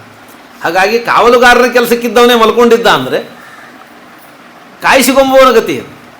ಹಾಗಾಗಿ ಜಗತ್ತಿನ ಕಾವಲುಗಾರ ಪರಮಾತ್ಮ, ಅವನೆಂದೂ ಮಲಗೋದಿಲ್ಲ. ತಂ ವೇದ ಸಹ ಅಂಥೇಳಿ ಆತ್ಮಾವಾಸ್ಯಮಿದಂ ಸರ್ವಂ ಯಜ್ಜಗತ್ಯಾಂ ಜಗನ್ಮನಃ ತೇನ ತ್ಯಕ್ತೇನ ಭುಂಜೀತಾಹ ಮಾ ಕೃತಃ ಕಸ್ಯಚಿದ್ಧನಂ. ಉಪನಿಷತ್ತು ಹೇಳ್ತದೆ. ಉಪನಿಷತ್ತು ಈಶಾವಾಸ್ಯಮಿದಂ ಸರ್ವಂ ಅಂತ ಶುರುವಾಗ್ತದೆ. ಈಶಾವಾಸ್ಯ ಅಂದರೆ ಭಗವಂತನ ಆವಾಸ ಸ್ಥಾನ. ಭಗವಂತ ಎಲ್ಲ ಕಡೆಗೆ ಇದರೊಳಗೆ ಇದ್ದಾನೆ, ಇದ್ದು ಇದಕ್ಕೆ ಪ್ರೇರಕನಾಗಿ ನಡೆಸ್ತಾನೆ. ಈಶಾವಾಸ್ಯ ಅಂತ ಯಾಕೆ ಕರೀತಾರೆ? ಸ್ವತಃ ಪ್ರವೃತ್ತಿ ಶಕ್ಯತ್ವಾತ್ ಈಶಾವಾಸ್ಯಮಿದಂ ಜಗತ್. ಆಚಾರ್ಯರಂದರು ಇದಕ್ಕೆ ಸ್ವತಃ ಪ್ರವೃತ್ತಿ ಇಲ್ಲ, ಇದರೊಳಗೆ ಯಾವುದೋ ಒಂದು ಶಕ್ತಿ ಇದ್ದು ನಡೆಸಬೇಕು ಇದನ್ನು. ಈ ಶರೀರಕ್ಕೆ ಸ್ವತಃ ಪ್ರವೃತ್ತಿ ಇಲ್ಲ. ಜೀವ ಇರೋ ತನಕ ಇದು ಪ್ರವೃತ್ತಿ ಮಾಡ್ತದೆ, ಜೀವ ಹೋದರೆ ಇಲ್ಲ. ಯಾವುದೋ ಒಂದು ಯಂತ್ರ ಇದೆ, ಆ ಯಂತ್ರ ಅದರೊಳಗೆ ಬ್ಯಾಟ್ರಿನೋ ಪೆಟ್ರೋಲೋ ಡೀಸೆಲ್ಲೋ ಏನೋ ಒಂದು ಹಾಕಿ ಚಾಲೂ ಮಾಡಿದರೆ ಶಕ್ತಿ ಇದ್ರೆ ನಡೀತದೆ. ಅದರೊಳಗೆ ಬ್ಯಾಟ್ರಿ ಇಲ್ಲ ಅಂದರೆ ನಡೆಯೋದಿಲ್ಲ. ಹಾಗಾಗಿ ಜಗತ್ತು ಜಡ ಪದಾರ್ಥ, ಇದರೊಳಗಿದ್ದು ಇದನ್ನು ನಡೆಸುವವನು ಪರಮಾತ್ಮ. ಆದ್ದರಿಂದ ಇದು ಈಶಾವಾಸ್ಯ. ಎಲ್ಲ ಕಡೆಗೆ ಭಗವಂತ ಇದ್ದಾನೆ, ಇದನ್ನು ನಡೆಸ್ತಾನೆ, ಪ್ರೇರಕನಾಗಿದ್ದಾನೆ ಅಂತ ಈಶಾವಾಸ್ಯ ಅಂತ ಕರೀತಾರೆ. ಈಶಾವಾಸ್ಯ ಅಂದರೆ ಭಗವಂತನ ಆವಾಸ ಸ್ಥಾನ ಅಂತ ಅರ್ಥ. ಅನೇಕರು ಬರೆದಿರ್ತಾರೆ ನೋಡಿ, ಈಶಾವಾಸ ಅಂತ ಮನೆಗೆ ಹೆಸರು ಇಟ್ಕೊಂಡಿರ್ತಾರೆ. ಅಂದರೆ ಪರಮಾತ್ಮನ ವಾಸಸ್ಥಾನ ಇದು ಅಂತ ಅನುಸಂಧಾನಕ್ಕೆ ಬರ್ಕೊಂಡಿರ್ತಾರೆ. ಈಶಾವಾಸ್ಯ ಅಂತ ಶಬ್ದ ಇದೆ. ಈಶಾವಾಸ್ಯಮಿದಂ ಜಗತ್ ಯಜ್ಜಗತ್ಯಾಂ ಜಗನ್ಮನಃ, ಈಶಾವಾಸ್ಯ ಅಂತಿದೆ. ಈಶಾವಾಸ್ಯ ಅಂದರೆ ಭಗವಂತನ ಆವಾಸ ಸ್ಥಾನ. ಆದರೆ ಈಶಾವಾಸ್ಯವನ್ನು ಅದ್ವೈತ ಭಾಷೆಯಲ್ಲಿ ಭಗವಂತನ ಆವಾಸ ಸ್ಥಾನ ಅಂತ ಮಾಡಲಿಲ್ಲ ಅವರು, ಈಶ ಆವಾಸ್ಯ ಅಂತ ಮಾಡಲಿಲ್ಲ. ಈಶಸ್ಯ ಆವಾಸ್ಯ ಅಂತ ಪದಚ್ಛೇದ ಮಾಡದೆ ಈಶಾ ಆವಾಸ್ಯ ಅಂತ ಮಾಡಿದರು. ಅದನ್ನು ಹೆಂಗೆ ಮಾಡಿದರೂ ಅದು ಸವರ್ಣ ದೀರ್ಘ ಸಂಧಿನೇ ಆಗೋದು. ಹೆಂಗೆ ಮಾಡಿದರೂ ಸವರ್ಣ ಆಗುತ್ತೆ. ವ್ಯಾಕರಣದ ಪ್ರಕಾರ ಏನು ದೋಷ ಇಲ್ಲ ಅಲ್ಲಿ. ಈಶಾ ಆವಾಸ್ಯ ಅಂದರೂ ಅಷ್ಟೇ, ಈಶಾ ಆವಾಸ್ಯ ಅಂತ ಮಾಡಿದ್ರು ಸವರ್ಣ ದೀರ್ಘ ಸಂಧಿನೇ ಆಗುತ್ತೆ, ವ್ಯಾಕರಣ ಸರಿ ಆಯಿತು. ಆದರೆ ಅವ್ರು ಮಾಡಿದ್ದೇನು, ಈಶಾ ಆವಾಸ್ಯ. ಈಶಾ ಅಂದರೆ ಪರಮಾತ್ಮನಿಂದ ಅಂತ ತೃತೀಯ ವಿಭಕ್ತಿ ಮಾಡಿದರು ಈಶ ಶಬ್ದವನ್ನು. ಈಶಸ್ಯ ಅಂತ ಷಷ್ಠಿ ವಿಭಕ್ತಿ ತೆಗೆದು ಈಶಾ ಪರಮಾತ್ಮನಿಂದ ಆವಾಸ್ಯ ಮುಚ್ಚಲ್ಪಟ್ಟದ್ದು ಅಂತ. ಈ ಪ್ರಪಂಚವನ್ನು ಪರಮಾತ್ಮ ಮುಚ್ಚಿದ್ದಾನೆ, ಪರಮಾತ್ಮನಿಂದ ಮುಚ್ಚಲ್ಪಟ್ಟಿದೆ ಅಂತ ಅರ್ಥ. ಯಾಕಂದರೆ ಇದೆ ಅಂದರೆ ಸತ್ಯ ಆಗಬೇಕಲ್ಲ, ಮುಚ್ಚಿಟ್ಟಿದ್ದಾನೆ, ಅದು ಯಥಾರ್ಥ ಜ್ಞಾನ ಆಗೋದಿಲ್ಲ ಅಂತ ಅರ್ಥ. ಜಗತ್ತು ಯಥಾರ್ಥ ಜ್ಞಾನ ಆಗದೇ ಇದ್ದಂತೆ ಮಾಡಿದ್ದಾನೆ, ಆದ್ದರಿಂದ ಸುಳ್ಳಾದ ಜಗತ್ತನ್ನು ನಾವು ಸತ್ಯ ಅಂತ ತಿಳ್ಕೊಂಡೀವಿ ಅಂತ ಅವ್ರಿಗೆ ಮಾಡಬೇಕಾಗಿತ್ತು. ಆದ್ದರಿಂದ ಈಶಾ ಅಂತನೋ ಈಶ ಶಬ್ದದ ತೃತೀಯ ವಿಭಕ್ತಿಯನ್ನು ಮಾಡಿ ಈಶಾ ಆವಾಸ್ಯ ಅಂತ ಮಾಡಿದರು. ಈಶಾ ಪರಮಾತ್ಮನಿಂದ ಮುಚ್ಚಲ್ಪಟ್ಟ ಪ್ರಪಂಚ ಅಂತ ಅರ್ಥ ಮಾಡಿದ್ದಾರೆ. ಅದು ಈಶಾ ಆವಾಸ್ಯ ಅಂತಲ್ಲ, ಈಶಸ್ಯ ಆವಾಸ್ಯ ಅಂತ ಅನ್ನೋದೇ ಸರಿಯಾದ ಪಾಠ ಅಂತ ಅನ್ನೋದಕ್ಕೆ ವೇದವ್ಯಾಸ ದೇವರು ಆತ್ಮಾವಾಸ್ಯಂ ಅಂತ ಬರೆದರು. ಆತ್ಮ ಅಂದರೆ ಈಶಾ, ಆತ್ಮಾವಾಸ್ಯ ಅಂದರೆ ಭಗವಂತನ. ಅದನ್ನು ಆತ್ಮಾವಾಸ್ಯ ಅಂತ ಅನ್ನೋ ಕಾಲಕ್ಕೆ ಅದು ಆತ್ಮಶಬ್ದವನ್ನು ತೃತೀಯ ವಿಭಕ್ತಿಯಲ್ಲಿ ಬಳಸಲಿಕ್ಕೆ ಬರೋದಿಲ್ಲ. ಇದು ಆತ್ಮಶಬ್ದವನ್ನು ತೃತೀಯ ವಿಭಕ್ತಿಯಲ್ಲಿ ಬಳಸಿ ವ್ಯವಸ್ಥೆ ಮಾಡಲಿಕ್ಕೆ ಬರೋದಿಲ್ಲ. ಆದ್ದರಿಂದ ಆತ್ಮಾವಾಸ್ಯ ಅಂದರೆ ಪರಮಾತ್ಮನ ಆವಾಸ ಸ್ಥಾನ ಅಂತ ಮಾಡಬೇಕು. ಆದ್ದರಿಂದ ಆಚಾರ್ಯರು ಮಾಡಿದ ಈಶಾವಾಸ್ಯಂ ಅಂತನ್ನುವ ವ್ಯಾಖ್ಯಾನ ಸರಿಯಾದದ್ದು ಅಂತನ್ನೋದಕ್ಕೆ ವೇದವ್ಯಾಸ ದೇವರು ಕೊಟ್ಟ ಮತ್ತೊಂದು ಸಂವಾದ ಇದು. ಅದು ಸಂವಾದಿ ಪ್ರಮಾಣ. ಆದ್ದರಿಂದ ಇದೆಲ್ಲ ಭಗವಂತನ ವಾಸಸ್ಥಾನ. ಈ ಭಗವಂತನ ವಾಸಸ್ಥಾನ ಅಂತ ಆದ ಮೇಲೆ ಇದು ಭಗವಂತನ ವಶದಲ್ಲಿದೆ. ತೇನ ತ್ಯಕ್ತೇನ ಭುಂಜೀತಾಹ. ಆದ್ದರಿಂದ ದೇವರು ಕೊಟ್ಟದರಲ್ಲಿ ಬದುಕು. ತೇನ ತ್ಯಕ್ತೇನ ಅಂದರೆ ತೇನ ದತ್ತೇನ, ದೇವರು ಕೊಟ್ಟದರಲ್ಲಿ ಬದುಕು. ಮಾಗೃತ ಕಸ್ಯ ಸಿದ್ಧನಂ, ಯಾರನ್ನು ಹೊಕ್ಕು ಬೇಡಬೇಡ, ಯಾರ ಧನವನ್ನೂ ಬೇಡಬೇಡ, ಯಾರಿಂದಲೂ ಬೇಡಬೇಡ. ಯಾಕೆಂದರೆ ಕೊಡುವ ಅಧಿಕಾರ ಯಾರಿಗೂ ಇಲ್ಲ. ಯಾರಿಂದ ಬೇಡಿದ್ರು ಅದಕ್ಕೆ ಕಸ್ಯ ಸಿದ್ಧನಂ ಕಸ್ಯಚಿತ್ ಸಕಾಶಾತ್ ಮಾಗೃತ ಅಂದರು. ನೀ ಹೋಗಿ ಯಾರನ್ನೋ ಬೇಡ್ತಿ, ಅವನು ಕೊಡುವುದು ಯಾರ ಧನವನ್ನು ಕೊಡಬೇಕು, ದೇವರ ಧನವನ್ನು ಕೊಡಬೇಕು. ಹಾಗಾಗಿ ದೇವರ ಧನವನ್ನು ದೇವರನ್ನೇ ಬೇಡು, ಯಾರನ್ನ ಯಾಕೆ ಬೇಡ್ತಿ? ಬೇಡಿದರೆ ಎನ್ನ ಒಡೆಯನ ಬೇಡುವೆ, ಕಾಡಿದರೆ ಎನ್ನ ಒಡೆಯನ ಕಾಡುವೆ, ಒಡೆಯಗೆ ಒಡಲನ್ನು ತೋರುವೆ, ಎನ್ನ ಬಡತನ ಭಿನ್ನಹ ಮಾಡುವೆ, ಒಡೆಯ ಶ್ರೀ ಪುರಂದರ ವಿಠಲನೆಂದು ಸಾರಿ ಬದುಕು. ಯಾರು ಬೇಡಿದ್ರು ಕೊಡೋನು ದೇವರೇ ಅಂತ ಆದಮೇಲೆ ಯಾರನ್ನ ಯಾಕೆ ಬಿಡ್ತಿ? ದೇವರನ್ನೇ ಬೇಡ. ಅವ್ರು ಯಾರಿಗೂ ಕೊಡುವ ಅಧಿಕಾರ ಇಲ್ಲ. ಅವ್ರು ಉಲ್ಟಾ ಕೊಟ್ಟರೆ ನಂದು ಅಂತ ಅಂದ್ಕೊಂಡು ಕೊಡ್ತಾರೆ, ಅವರಿಂದ ಪಾಪ ಮಾಡಿಸ್ದಂಗೆ ಆಗ್ತದೆ. ಅಷ್ಟಮಸ್ಕಂದದ ಕೊನೆಯ ಭಾಗದಲ್ಲಿ ಬಲಿ ಹೆಂಡತಿ ಹೇಳುವುದು ಅದೇ ಮಾತು. ಬಲಿ ನಿನಗೆ ದಾನ ಕೊಟ್ಟು ದೊಡ್ಡ ತಪ್ಪಾಯಿತು, ಅವನಿಗೆ ದಾನ ಕೊಡುವ ಅಧಿಕಾರ ಇಲ್ಲ ಅಂತ ಹೇಳಬೇಕಾಗಿತ್ತು ಅಂದ್ಲಕ್ಕೆ ಗಂಡನಿಗೆ. ಅವನಿಗೆ ಬುದ್ಧಿ ಇಲ್ಲ ಅಂದ್ಲಕ್ಕೆ. ನನ್ನ ಗಂಡನಿಗೆ ಬುದ್ಧಿ ಇಲ್ಲ, ಅವನು ದಾನ ಕೊಡ್ತೀನಿ ಅಂತ ಅನ್ಬಾರ್ದಾಗಿತ್ತು ಅಂತಂದು. ಯಾಕಂದರೆ ಜಗತ್ತಿನ ಎಲ್ಲ ಹೆಂಡ್ತಿನೂ ಅಂತಾಳಂತ, ಒಲ್ಲಿಂದ ಒಂದಿಲ್ಲ ಒಂದು ಸರ್ತಿ ನನ್ನ ಗಂಡನಿಗೆ ಬುದ್ಧಿ ಇಲ್ಲ ಅಂತ ಎಲ್ಲ ಹೆಂಡ್ತಿನೂ ಅಂತಿರ್ತಾಳೆ. ಹಂಗೆ ವಿಂಧ್ಯಾವಳಿನೂ ಹೇಳಿದ್ರು ನನ್ನ ಗಂಡನಿಗೆ ಬುದ್ಧಿ ಇಲ್ಲ ಅಂತಂತ. ಲಕ್ಷ್ಮೀದೇವಿ ಅಂದಿಲ್ಲ ನನ್ನ ಗಂಡನಿಗೆ ಬುದ್ಧಿ ಇಲ್ಲ ಅಂತ, ಲಕ್ಷ್ಮೀದೇವಿ ಅನ್ನೋದಿಲ್ಲ, ಬೇರೆ ಎಲ್ಲರೂ ಅಂತ. ತೇನ ತ್ಯಕ್ತೇನ ಭುಂಜೀತಾಹ ಮಾಗೃತ ಕಸ್ಯ ಸಿದ್ಧನಂ. ಆದ್ದರಿಂದ ಯಾರನ್ನೂ ಬೇಡಬೇಡ್ರಿ ಅಂದರು. ಬೇಡದೆ ಬದುಕೋದು ಅಷ್ಟು ಸುಲಭ ಅಲ್ಲ, ಅದು ವಿಷ್ಣು ತೀರ್ಥರಂಥವರಿಗೆ ಸಾಧ್ಯ. ಕನಿಷ್ಠ ಅವ್ರು ಬಂದದ್ದನ್ನು ಇಸ್ಕೊಳ್ಳಿಲ್ಲ, ಏನು ಬಂತೋ ಅಷ್ಟನ್ನು ಸ್ವೀಕಾರ ಮಾಡಿ ಬೇಡದೆ ಬದುಕಲಿಕ್ಕೆ ಅದು ಪ್ರಯತ್ನ ಮಾಡಬೇಕು. ಅದಕ್ಕೆ ಕಸ್ಮತ್ ಭಜಂತೆ ಕವಯೋ ಧನ ದುರ್ಮದಾಂಧಾನ್ ಅಂತ ವಿಷ್ಣು ತೀರ್ಥರು ಸಂಗ್ರಹ ಮಾಡ್ತಾರೆ. ಅವರು ಪತ್ರದಲ್ಲಿ ಬರೀತಾರೆ, 4 ಅಕ್ಷರ ಕಲಿತು, ಆ 4 ಅಕ್ಷರ ಕಲಿತದ್ದಕ್ಕೆ ಯಾರೋ ಸಾಮಾನ್ಯರು ಕರೆದು ಒಂದು ಮಡಿ ಕೊಡ್ತಾರೆ, ಒಂದು ವಸ್ತ್ರ ಹೊಸ್ತಾರೆ, ಸನ್ಮಾನ ಮಾಡ್ತಾರೆ, ಊಟಕ್ಕೆ ಹಾಕ್ತಾರೆ. ಯಾರೋ ಸಾಮಾನ್ಯ ಅಯೋಗ್ಯರ ಮನೆಯಲ್ಲಿ ಸ್ವಲ್ಪ ಮಾನ, ಕಿಂಚಿತ್ ಧನ, ಕಿಂಚಿತ್ ವಸ್ತ್ರ ಇಸ್ಕೊಂಡು ನಾವು ಭಾಳ ದೊಡ್ಡವರು, ನಾವು ಮೋಕ್ಷ ಮಾರ್ಗಕ್ಕೆ ಹೋಗುವವರು, ಮೋಕ್ಷೋಪದೇಶ ಮಾಡುವವರು ಅಂತ ಹೇಳ್ಕೋತೀರಿ, ನಿಮಗೆ ನಾಚಿಕೆ ಹೆಂಗೆ ಬರೋದಿಲ್ಲ? ಇದೇ ಶಬ್ದ ಅವರು.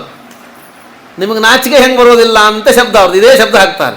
ನಿಮಗೆ ಪ್ರಾಜ್ಞರ ದೆಸೆಯಿಂದ ನಾಚಿಕೆ ಹೆಂಗೆ ಹುಟ್ಟೋದಿಲ್ಲ ಅಂತ ಅಲ್ಪ ಪ್ರಯೋಜನಕ್ಕಾಗಿ ಇಂಥ ದೊಡ್ಡ ಶಾಸ್ತ್ರವನ್ನು ದುರುಪಯೋಗ ಮಾಡುವ ನಿಮಗೆ ನಾಚಿಕೆ ಯಾಕೆ ಬರೋದಿಲ್ಲ ಅಂತ ಕೇಳ್ತಾರೆ. ಹಾಗಾಗಿ ಯಾರನ್ನು ಬೇಡದೆ ಬದುಕೋದು ಅಷ್ಟು ಸುಲಭ ಇಲ್ಲ.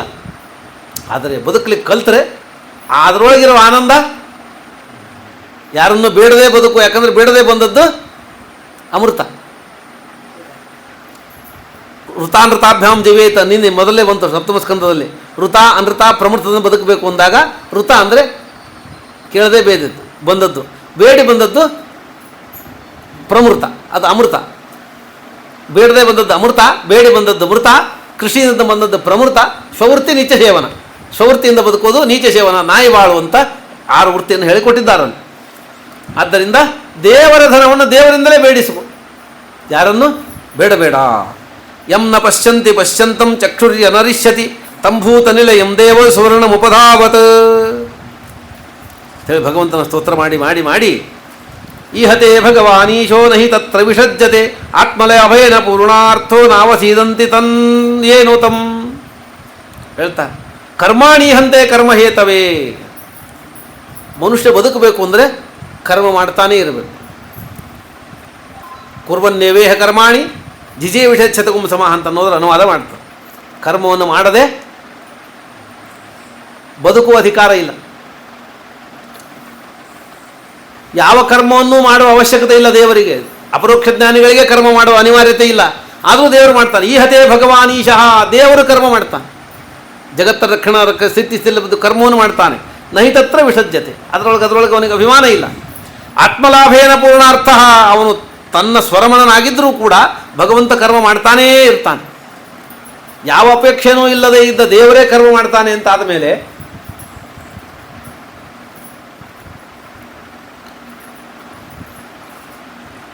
ಮೋಕ್ಷವನ್ನು ಹೊಂದಬೇಕು, ಸಂಸಾರದಲ್ಲಿದ್ದೀರಿ, ಇನ್ನು ಅಪಕ್ವಾವಸ್ಥೆಯಲ್ಲಿದ್ದ ನಾವು ಕರ್ಮ ಮಾಡೋದಿಲ್ಲ ಅಂದರೆ ಹೇಗೆ? ಆದ್ದರಿಂದ ಕರ್ಮವನ್ನು ಬಿಡುವ ಅಧಿಕಾರ ಇಲ್ಲ. ಸನ್ಯಾಸ ಅಂದರೆ ಕರ್ಮತ್ಯಾಗ ಅಂತ ಕೆಲವರು ಅಂತಾರೆ. ಅದ್ವೈತ ಪ್ರಕಾರ ಸನ್ಯಾಸ ಅಂದರೆ ಕರ್ಮತ್ಯಾಗ. ನಮ್ಮಲ್ಲಿ ಸನ್ಯಾಸ ಅಂದರೆ ಕಾಮ್ಯಕರ್ಮತ್ಯಾಗ ಅಷ್ಟೆ. ಆಚಾರ್ಯ ಪ್ರಕಾರ ಸನ್ಯಾಸ ಅಂದರೆ ಕಾಮ್ಯಕರ್ಮತ್ಯಾಗ, ಫಲದ ಆಸೆಯಿಂದ ಮಾಡೋ ಕರ್ಮವನ್ನು ಬಿಟ್ಬಿಡೋದಷ್ಟೇ. ಗೀತೆಯಲ್ಲೂ ಕೃಷ್ಣ ಅದನ್ನು ಹೇಳ್ದ, ಕಾಮ್ಯಾನಾಂ ಕರ್ಮಣಾಂ ನ್ಯಾಸಂ ಸನ್ಯಾಸಂ ಕವಯೋ ವಿದುಹು. ಎಲ್ಲ ಕರ್ಮವನ್ನು ಬಿಡೋದು ಅಂತ ಅರ್ಥವಲ್ಲ. ಅದ್ವೈತಗಳಲ್ಲಿ ಕರ್ಮ ತ್ಯಾಗನೇ ಸನ್ಯಾಸ ಅಂತ ಕರೀತಾರೆ. ಕರ್ಮತ್ಯಾಗ ಮಾಡಲಿಕ್ಕೆ ಆಗೋದೇ ಇಲ್ಲ. ಏನಾದರೂ ಒಂದು ಕರ್ಮ ಮಾಡಬೇಕಲ್ಲ. ಏನೂ ಕರ್ಮ ಮಾಡದೆ ಮಲಗಿನಿಂದ ಉಸಿರಾಟ ಆದರೂ ಮಾಡಬೇಕು, ಇಲ್ಲದೇ ಇದ್ದರೆ ಬದುಕಿದ್ದಾನೆ ಅಂತ ಲೆಕ್ಕ ಮಾಡೋದೇ. ಹಾಗಾಗಿ ಕರ್ಮವನ್ನು ಬಿಟ್ಟು ಬದುಕಲಿಕ್ಕೆ ಏನೋ ಕರ್ಮ ಮಾಡಲೇಬೇಕು. ಎಷ್ಟು ಮೈಗಳಿದ್ದೀನಿ ಅಂದರೆ ಏನೋ ಒಂದು ಮಾಡಬೇಕಲ್ಲ. ಹಾಗಾಗಿ ಇದು ಬೀಚಿ ಒಂದು ಕಥೆ ಬರೆದಿದ್ದ ಮೊದಲು. ಯಾರು ತಪ್ಪು ತಿಳಿಬೇಡ್ರಿ, ಬೀಚಿ ಬರೆದ ಕಥೆ ಇದು. ಆವಾಗ ಒಂದು ಕಥೆ ಬರೆದಿದ್ದ. ಒಂದು ಊರು ಹೊರಗೆ 4 ಮಂದಿ ಮಲ್ಕೊಂಡಿದ್ರಂತೆ. 4 ಮಂದಿ ಮಲಗಿದ್ರು. ಊರಿಗೆ ಬೆಂಕಿ ಬಿತ್ತು. ಯಾರೋ ಹೇಳಿದ್ರು ಊರಿಗೆ ಬೆಂಕಿ ಬಿತ್ತು ಹೇಳ್ರಿ ಅಂತ ಬದಲಿದ್ರು. ಒಬ್ಬ ಒಂದ ಇನ್ನು ಊರು ಹೊರಗದಂತಡಿ ಮಲ್ಕೊ ಅಂದ. ಓಣಿಗೆ ಬಂತು. ಯಾರೋ ಹೇಳಿದ್ರು ಓಣಿಗೆ ಬೆಂಕಿ ಬಿತ್ತು ಅಂದ. ಈಗ ಅಲ್ಲಿ ಬಂತಂತ ಮಲ್ಕೊ ಅಂದ. ಯಾರೋ ಹೇಳಿದ್ರು ನೀವು ಮಲ್ಕೊಂಡದ್ದು ಗುಡಿ ಕಟ್ಟಿ ಮಲಗಿದ್ರು. ಅವ್ರು ಬಂದು ಗುಡಿಗೆ ಹತ್ತು ಅಂದರು.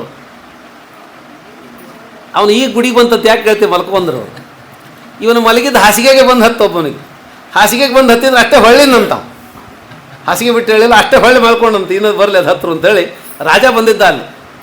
ನೋಡಿ ಅವ್ರು 4 ಜನ ಎಬ್ಬಿಸಿ ಹೊರಗೆ ಕಳಿಸಿ ಬೆಂಕಿ ಆರಿಸಿ ಆ 4 ಜನರನ್ನು ಕರೆದು ಹೇಳಿದಂತ, ನಿಮ್ಮ ಸೋಮಾರಿತನ ಭಾಳ ಹಿಡಿಸ್ ನನಗೆ. ಬೆಂಕಿ ಹತ್ತಿ ಅಂದ್ರೆ ಹೇಳಿಕ್ಕೆ ತಯಾರಿಲ್ಲ. ನೀವಲ್ಲ, ನಿಮ್ಮ ವಂಶದೊಳಗೆ ಯಾರು ದುಡಿಬಾರ್ದು. ಮುಂದೆ ಎಲ್ಲರಿಗೂ ನಿಮ್ಗೆ ಹಾಕ್ಕೊಡ್ತೀನಿ ಇರ್ರಿ ಅಂತ ಅವ್ರಿಗೆಲ್ಲ ಬೇಕಾದ್ರೆ ಸಂಪತ್ತು ಹಾಕ್ಕೊಟ್ಟಂತೆ.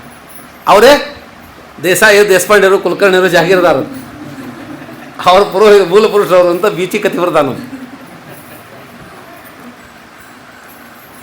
ಇಷ್ಟು ಸೋಮಾರಿಗಳು ಇರ್ತಾರೆ. ಆದರೆ ಬದುಕಬೇಕು ಅಂತಾದರೆ ನಿನಗೆ ವಿಹಿತವಾದ ಕರ್ಮವನ್ನು ಮಾಡಿದರೆ ಮಾತ್ರ ಬದುಕುವ ಅಧಿಕಾರ ನಿನಗೆ ಅಂತ. ಕುರ್ವನ್ನೇವೇ ಕರ್ಮಾಣಿ ಜಿಜೀವಿಷೇಚ್ಛತಗುಂ ಸಮಾಹ ಅಂತ. ಈಹ ಮಾನವ ಹಿ ಪುರುಷ ಪ್ರಾಯೋನೀಹಂ ಪ್ರಪದ್ಯತೆ. ಕರ್ಮವನ್ನು ಮಾಡಬೇಕು, ಕರ್ಮದ ಫಲದನ್ನು ಬೇಡಬಾರದು. ಕರ್ಮದ ಫಲದ ಆಸೆಯಿಂದ ಮಾಡಿದ ಕರ್ಮ ಬಂಧಕ, ಫಲದ ಆಸೆ ಇಲ್ಲದೆ ಮಾಡಿದ ಕರ್ಮ ಮೋಚಕವಾಗ್ತದೆ. ಪ್ರಭುಂ ಪ್ರಪದ್ಯೆ ಅಖಿಲ ಧರ್ಮ ಭಾವನಂ ಅಂಥೇಳಿ ಇದು ಈಶಾವಾಸ್ಯೋಪನಿಷತ್ತಿನ ಅನುವಾದ. ಈ ಮಂತ್ರವನ್ನು ಹೇಳಿದ ಮೇಲೆ ಭಗವಂತ ಬಂದು ಅಜ್ಜನಾದ ಸ್ವಯಂಭೂಮನವನ್ನು ರಕ್ಷಣೆ ಮಾಡಿದ, ಆ ದೈತ್ಯರನ್ನು ಸಂಹಾರ ಮಾಡಿದ. ಆಮೇಲೆ ಆ ಸ್ವಯಂಭೂಮನು ಮತ್ತೆ ತನ್ನ ಮಂತ್ರ ತಪಸ್ಸನ್ನು ಮುಂದುವರಿಸಿದ ಕಥೆಯನ್ನು ಹೇಳಿಕೊಡ್ತಾರೆ. ಈ ಕಥೆಯನ್ನು ಹೇಳಿ ಸ್ವಾರೋಜಿಷೋ ದ್ವಿತೀಯಸ್ತು. ಆಮೇಲೆ ಯಜ್ಞನಾಮಕ ಪರಮಾತ್ಮ ಈ ದೈತ್ಯರನ್ನು ಸಂಹಾರ ಮಾಡಿ ಮೊದಲಿಗೆ ಇವನೇ ಯಜ್ಞನಾಮಕನಾಗಿ ಇಂದ್ರ ಪದವಿಯನ್ನು ಆಳ್ದ. ಇಂದ್ರ ಪದವಿಯನ್ನು ಆಳ್ದ. ಆಮೇಲೆ ಬೇರೆ ಬೇರೆಯವರು ಇಂದ್ರ ಕಥೆ ಹೇಳ್ತಾರೆ. ಪಾಂಡವರೆಲ್ಲ ಇಂದ್ರ ಪದವಿಯನ್ನು ಆಳಿದವರೇ, ಆಚಾರ್ಯರು ಹೇಳುವ ಮಾತು. ಪಾಂಡವರೆಲ್ಲ ಇಂದ್ರ ಪದವಿಯನ್ನು ಆಳಿ ಬಂದವರೇ ಅಂತ ಹೇಳ್ತಾರೆ. ಎರಡನೇದ್ದು ಸ್ವಾರೋಚಿಷ, ಮನುರಗ್ನೇ ಸುತೋಭವತ್, ಅಗ್ನಿಪುತ್ರನಾದವನೇ ಸ್ವಾರೋಚಿಷ ಎರಡನೇ ಮನು. ಇಲ್ಲಿ ದ್ಯುಮತ್ಸೇನ ರೋಚಿಷ್ಮಂತ ಪ್ರಮುಖ ಅಂತವರು ಮಕ್ಕಳು. ಆಮೇಲೆ ಆಗ ರೋಚನ ಇಂದ್ರನಾಥ, ವಾಯುದೇವರ ಅವತಾರ, ಅವನೇ ಮುಂದೆ ಭೀಮಸೇನ ಆ ಇಂದ್ರನಾಥ. ಆಮೇಲೆ ಋಷಿಸ್ತು ವೇದಶಿರಸಃ, ವೇದಶಿರಸ್ ಅಂತ ಋಷಿಗೆ ತುಷಿತ ಅಂತನೋ ಪತ್ನಿ ಇದ್ಲು, ಅವಳಲ್ಲಿ ಪರಮಾತ್ಮ ಅವತಾರ ಮಾಡಿ ವಿಭು ಅಂತ ಪ್ರಸಿದ್ಧನಾದ. ದೇವೋ ವಿಭುರಿತ್ಯಭಿವಿಶ್ರುತ, ಅಷ್ಟಾಧೀತಿ ಸಹಸ್ರಾಣಿ ಮನಯೋಧೃತವೃತಃ ನಕ್ಷತ್ರತಂ ತಸ್ಯ ಕೌಮಾರ ಬ್ರಹ್ಮಚಾರಿಣಃ. ಆಗವನು 88,000 ಬ್ರಹ್ಮಚಾರಿಗಳಿಗೆ ಬ್ರಹ್ಮಚರ್ಯ ವ್ರತವನ್ನು ಉಪದೇಶ ಮಾಡಿದೆ, ಹೆಂಗೆ ಮಾಡಬೇಕು ಅಂತ ಭಗವಂತ ಉಪದೇಶ ಮಾಡಿಕೊಡ್ತಾನೆ. ಹೀಗೆ ಬಾದರಾಯಣ ದೇವಾವೈಧೃತಯೋ ನಾಮ ತತ್ಕಥಾಸು ಮಹಾಪುಣ್ಯ ಧನ್ಯಾ ಸ್ವಸ್ಥೇನ ಶುಭಾ ಯತ್ರ ಯತ್ರೋತ್ತಮ ಶ್ಲೋಕೋ ಭಗವಾನ್ ಗೀಯತೆ ಹರಿ. ಇವರದೆಲ್ಲ ಪರೀಕ್ಷಿತೇನೇವಂ ಸತು ಬಾದರಾಯಣಿ ಪ್ರಾಯೋಪವಿಷ್ಟೇನ ಕಥಾಸು ಚೋದಿತ ಉವಾಚ ವಿಪ್ರಾಪ್ರತಿನಂದ್ಯ ಪಾರ್ಥಿವಂ ಮುದಾ ಮುನೀನಾಂ ಸದಸಿಸ್ವ ಶೃಣ್ಮತಾಂ ಅಂತ ಹೇಳಿ ಆಗ ಕೇಳ್ತಾರೆ, ಇಲ್ಲ ಭಗವಂತ ಗಜೇಂದ್ರ ಮೋಕ್ಷವನ್ನು ಮಾಡಿದ ಅಂತ ನಾವು ಕೇಳಿದ್ದೀವಿ, ಆನೆಯನ್ನು ಮೋಚನ ಮಾಡಿದ ಅಂತ ನಾವು ಕೇಳಿದ್ದೀವಿ, ಅದರ ಕಥೆಯನ್ನು ಹೇಳಿಕೊಡ್ರಿ ಅಂತ ಕೇಳ್ತಾನೆ. ಆಸೀದ್ಗಿರಿವರೋ ರಾಜನ್ ತ್ರಿಕೂಟ ಇತಿ ವಿಶ್ರುತ,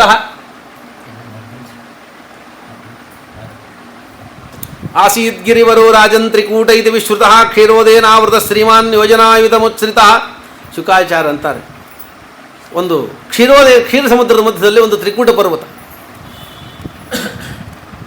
ಕ್ಷೀರ ಸಮುದ್ರದ ಮಧ್ಯದಲ್ಲಿ ಅದಕ್ಕೆ ಯೋಜನಾಯುತ ಮುತ್ಸೃತ 10,000 ಯೋಜನ ಎತ್ತರ. ಒಂದು ಯೋಜನ ಅಂದರೆ 8 ಮೈಲಿ, 4 ಮೈಲಿ ಅಂತಾರೆ, 8 ಮೈಲಿ ಲೆಕ್ಕ ಹೇಳ್ತಾರೆ. ಯೋಜನ ಅಂದರೆ ಒಂದೊಂದಕ್ಕೆ ಒಂದು ಕಡೆಗೆ ಒಂದೊಂದು ಲೆಕ್ಕ. ಯೋಜನ ಅಂದರೆ ಸೇರಿಸೋದು ಅಂತ ಅರ್ಥ. ಸಾಮಾನ್ಯವಾಗಿ ಯೋಜನ ಅಂದರೆ ಮೊದಲು ಎತ್ತಿನ ಗಾಡಿಯಲ್ಲಿ ಚಕ್ಕಡಿಯಲ್ಲಿ ಹೋಗ್ತಾ ಇದ್ರು, ನಡೀತಾ ಹೋಗ್ತಾ ಇದ್ರು. ಬೆಳಗ್ಗೆಯಿಂದ ಸಾಯಂಕಾಲ ತನಕ ಎಷ್ಟು ದೂರಕ್ಕೆ ಹೋಗ್ಲಿಕ್ಕೆ ಆಗ್ತೋ ಅದಕ್ಕೊಂದು ಯೋಜನ ಅಂತ ಕರಿತಿದ್ರು.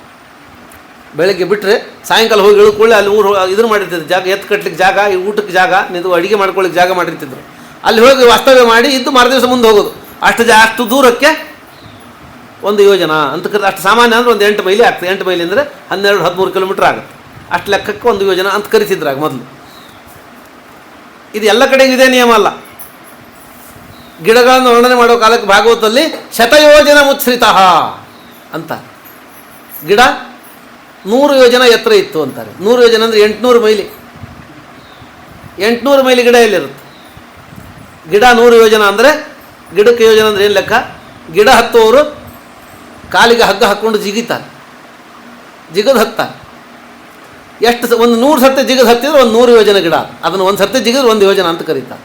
ಅದು ಒಂದು 100 ಸರ್ತಿ ಜಿಗದು ಹತ್ತಬೇಕು, ಅದು ಒಂದು 100 ಯೋಜನದ ಗಿಡ ಅಂತ ಕರೀತಾರೆ. ಈ ಯೋಜನಕ್ಕೆ ಒಂದೊಂದು ಕಡೆಗೆ ಒಂದೊಂದು ಅರ್ಥ. ಹಾಗಾಗಿದು 10,000 ಯೋಜನದ ಪರ್ವತ.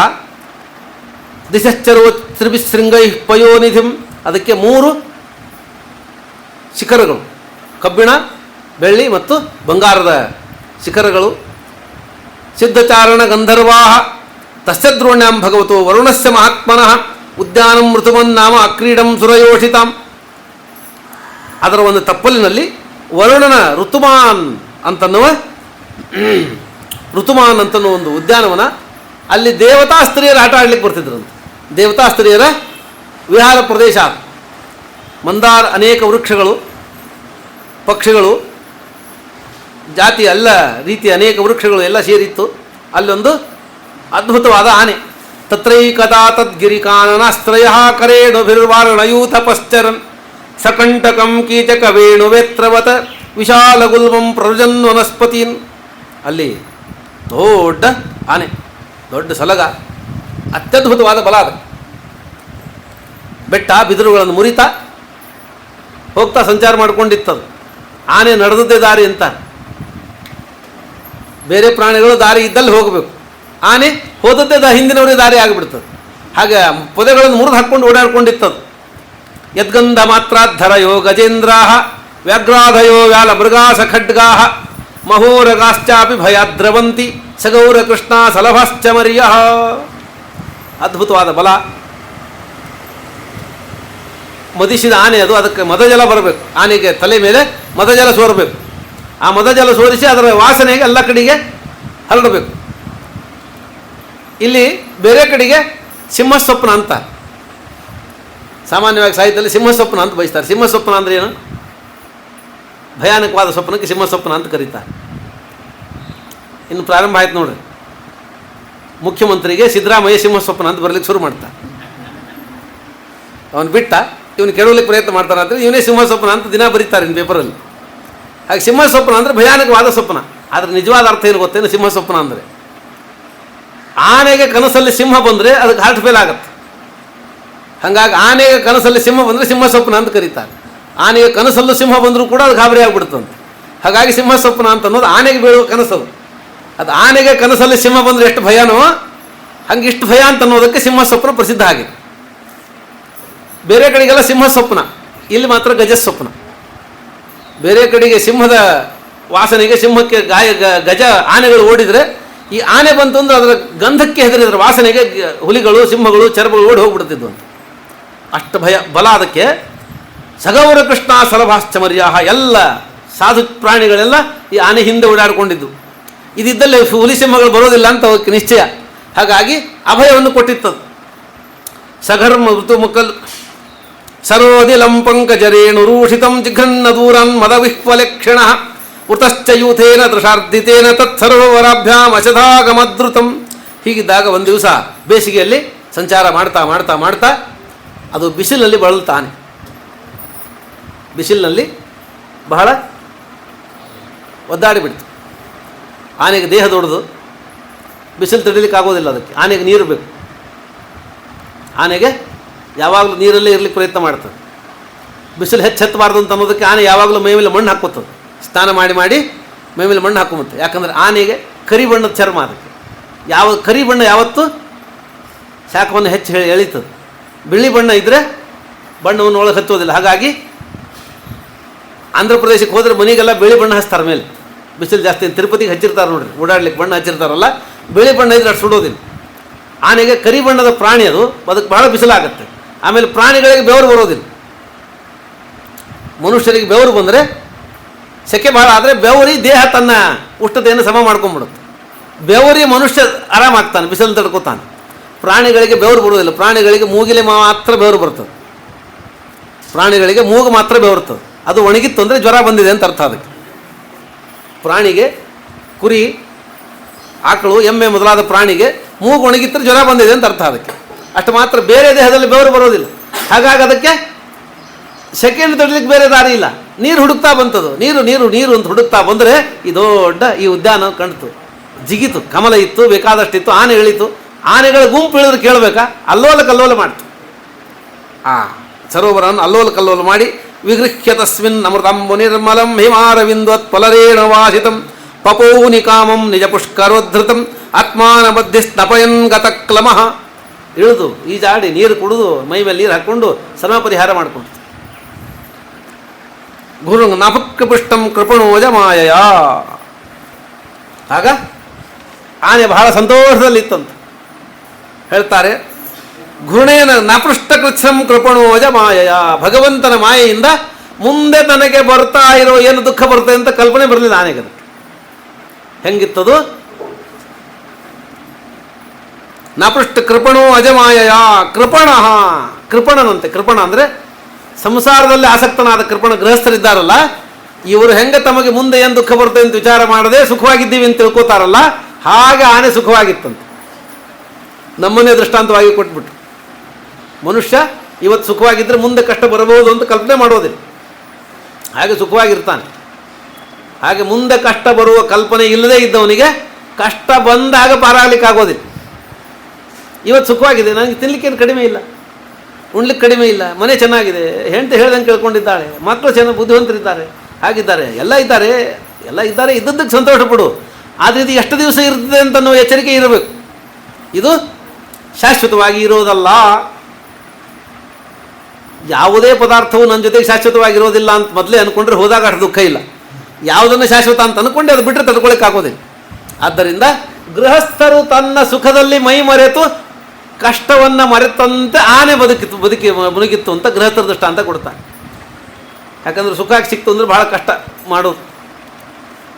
ಏನಾದರೂ ಸುಖವಾಗಿದ್ಬಿಟ್ರೆ ಜಗತ್ತನ್ನು ಮರೆತು ಬಿಡ್ತಾರೆ. ಅದಕ್ಕೆ ವಿಪದ ಸಂತು ನಶ್ಯಶ್ವತ ತತ್ರ ತತ್ರ ಜಗತ್ಪತೆ ಭವದೋ ದರ್ಶನಂ ಯಚ್ಛಾತ್ ಪುನರ್ಭವ ದರ್ಶನಂ ಅಂದ್ಲ ಕುಂತಿದೆ.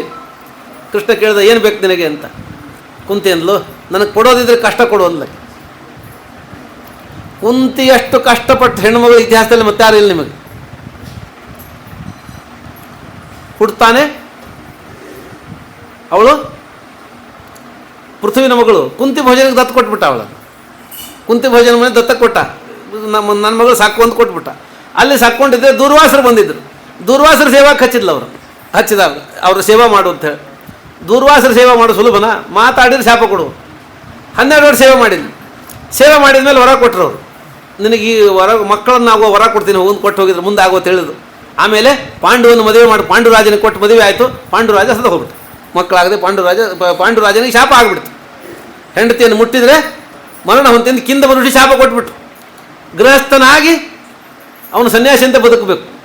ಅದು ಕ್ಷತ್ರಿಯರು ರಾಜ್ಯಭಾರ ಮಾಡಲಿಕ್ಕೆ ಮಕ್ಕಳು ಬೇಕು. ಆಮೇಲೆ ಪಾಂಡವರನ್ನು ಪಡೆದದ್ದಾಯಿತು.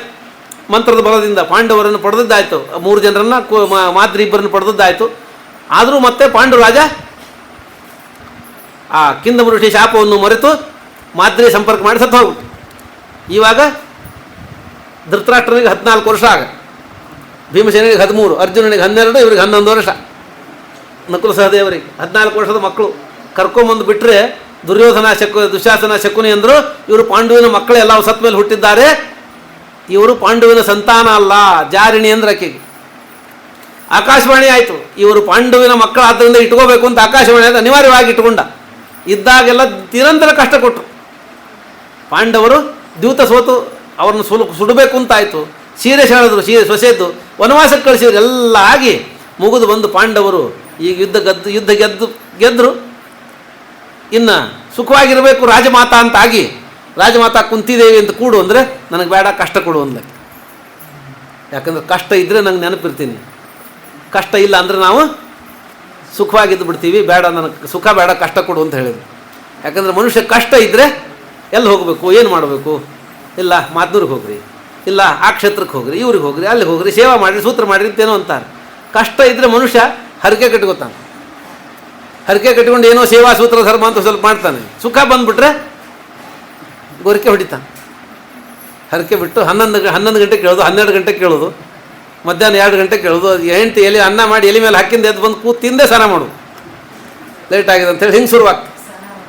ಹಾಗಾಗಿ ಈಗೆಲ್ಲ ಬರ್ತದೆ. ಸ್ನಾನ ಮಾಡಿ ತಿಂದರೆ ಬೆವರು ಬರ್ತಲ್ಲ. ಅಡುಗೆ ಮಾಡೋರು ಸ್ನಾನ ಮಾಡಿದ ಮೈ ಹೊಲಸಾಗ್ತದೆ ಅಂತ ಅಡುಗೆ ಮಾಡೇ ಸ್ನಾನ ಮಾಡ್ತಾರೆ. ಮತ್ತು ತಿನ್ನೋರು ಯಾಕೆ ಬಿಡಬೇಕು ಅಂತ ಅವ್ರು ಉಂಡು ಸ್ನಾನ ಮಾಡ್ತಾರೆ. ಹೀಗೆ ಮಾಡೋದು ತಿನ್ನೋದು ಎರಡೂ ಸಮಾನ ಆಗಿಬಿಡ್ತದೆ. ಹಾಗಾಗಿ ಸುಖವಾಗಿದ್ದರೆ ಮನುಷ್ಯ ಧರ್ಮ ಭ್ರಷ್ಟನಾಗಿಬಿಡ್ತಾನೆ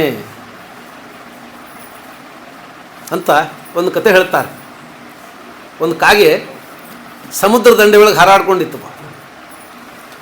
ಸಮುದ್ರ ದಂಡೆ ಒಳಗೆ ಕಾಗೆ ಹಾರಾಡ್ಕೊಂಡಿತ್ತು. ಏನು ಆಹಾರ ಸಿಕ್ಕಿಲ್ಲ ಅದಕ್ಕೆ, ಮಳೆಗಾಲ. ಸಮುದ್ರ ದಂಡೆಯಲ್ಲಿ ಕಾಗೆ ಮೀನು ತಿನ್ನಬೇಕು. ಜೂನ್ ಜುಲೈ ಒಳಗೆ ಮೀನು ಹಿಡಿಯೋದನ್ನು ಬಂದ್ ಮಾಡ್ತಾರೆ. ಜೂನ್ ಜುಲೈಯಲ್ಲಿ ಒಂದು 2 ತಿಂಗಳು ಸಮುದ್ರದಲ್ಲಿ ಮೀನುಗಳು ಮೊಟ್ಟೆ ಇಟ್ಟು ಬೆಳೆಯೋ ದಿವಸ ಅಂಥೇಳಿ ಆವಾಗ ಅಲ್ಲಿ ಮೀನುಗಾರಿಕೆಯನ್ನು ಬ್ಯಾನ್ ಮಾಡ್ತಾರೆ. ಸಮುದ್ರಕ್ಕೆ ಇಳಿಯೋ ಹಂಗಿಲ್ಲ. ಆವಾಗ ಏನು ಆಹಾರ ಸಿಗ್ಬೇಕು ಅದಕ್ಕೆ. ಆಹಾರ ಇಲ್ಲ ಅಂತ ಒದ್ದಾಡ್ಕೊಂಡು ಒಂದು ಕಾಗೆ ಓಡಾಡ್ಕೊಂಡಿದ್ದು ಸಮುದ್ರ ದಂಡೆ ಒಳಗೆ. ಆವಾಗ ಯಾವುದೋ ಊರೊಳಗೊಂದು ಮಹಾಪುರ ಬಂದು ನದಿ ಹೊಕ್ಕು ಊರು ಹಾಳಾಗಿ ಊರೊಳಗೊಂದು ಮನೆ ಹೋಯ್ತು. ಅದರೊಳಗೆ ಒಬ್ಬ ವ್ಯಕ್ತಿ ಸಿಕ್ಕು ಅವನು ನದಿ ಒಳಗೆ ಬಿದ್ದು ಮಹಾಪುರದಲ್ಲಿ ಬಿದ್ದು ಅವನು ತೇಲ್ಕೊಂಡು ಬಂದಿದ್ದ. ಸತ್ತು ಹೋಗಿ ಆ ಶವ ತೇಲ್ಕೊಂಡು ಸಮುದ್ರಕ್ಕೆ ಬಂತು. ಕಾಗೆ ಅಂದ್ಕೊಂಡಿತು ಏನು ಶವಾನೇ ಸಿಕ್ತಲ್ಲ ಇಡೀದು ಸ್ವಗ್ರಾಸ ಭೋಜನ, ಇನ್ನೇನು ಚಿಂತೆ ನನಗೆ ಅಂತ ಹೇಳಿ ಹೋಗಿ ಅದ್ರ ಮೇಲೆ ಕೂತ್ಕೊಂಡು ಅದನ್ನು ತಿನ್ಲಿಕ್ಕೆ ಶುರು ಮಾಡ್ತು. ಭಾಳ ದಿವಸ ಏನು ಸಿಕ್ಕಿಲ್ಲ ಅಂಥೇಳಿ ತಿನ್ಲಿಕ್ಕೆ ಶುರು ಮಾಡಿ ತಿಂತ ಲೋಕ ಮರೆತು ಬಿಡ್ತದೆ.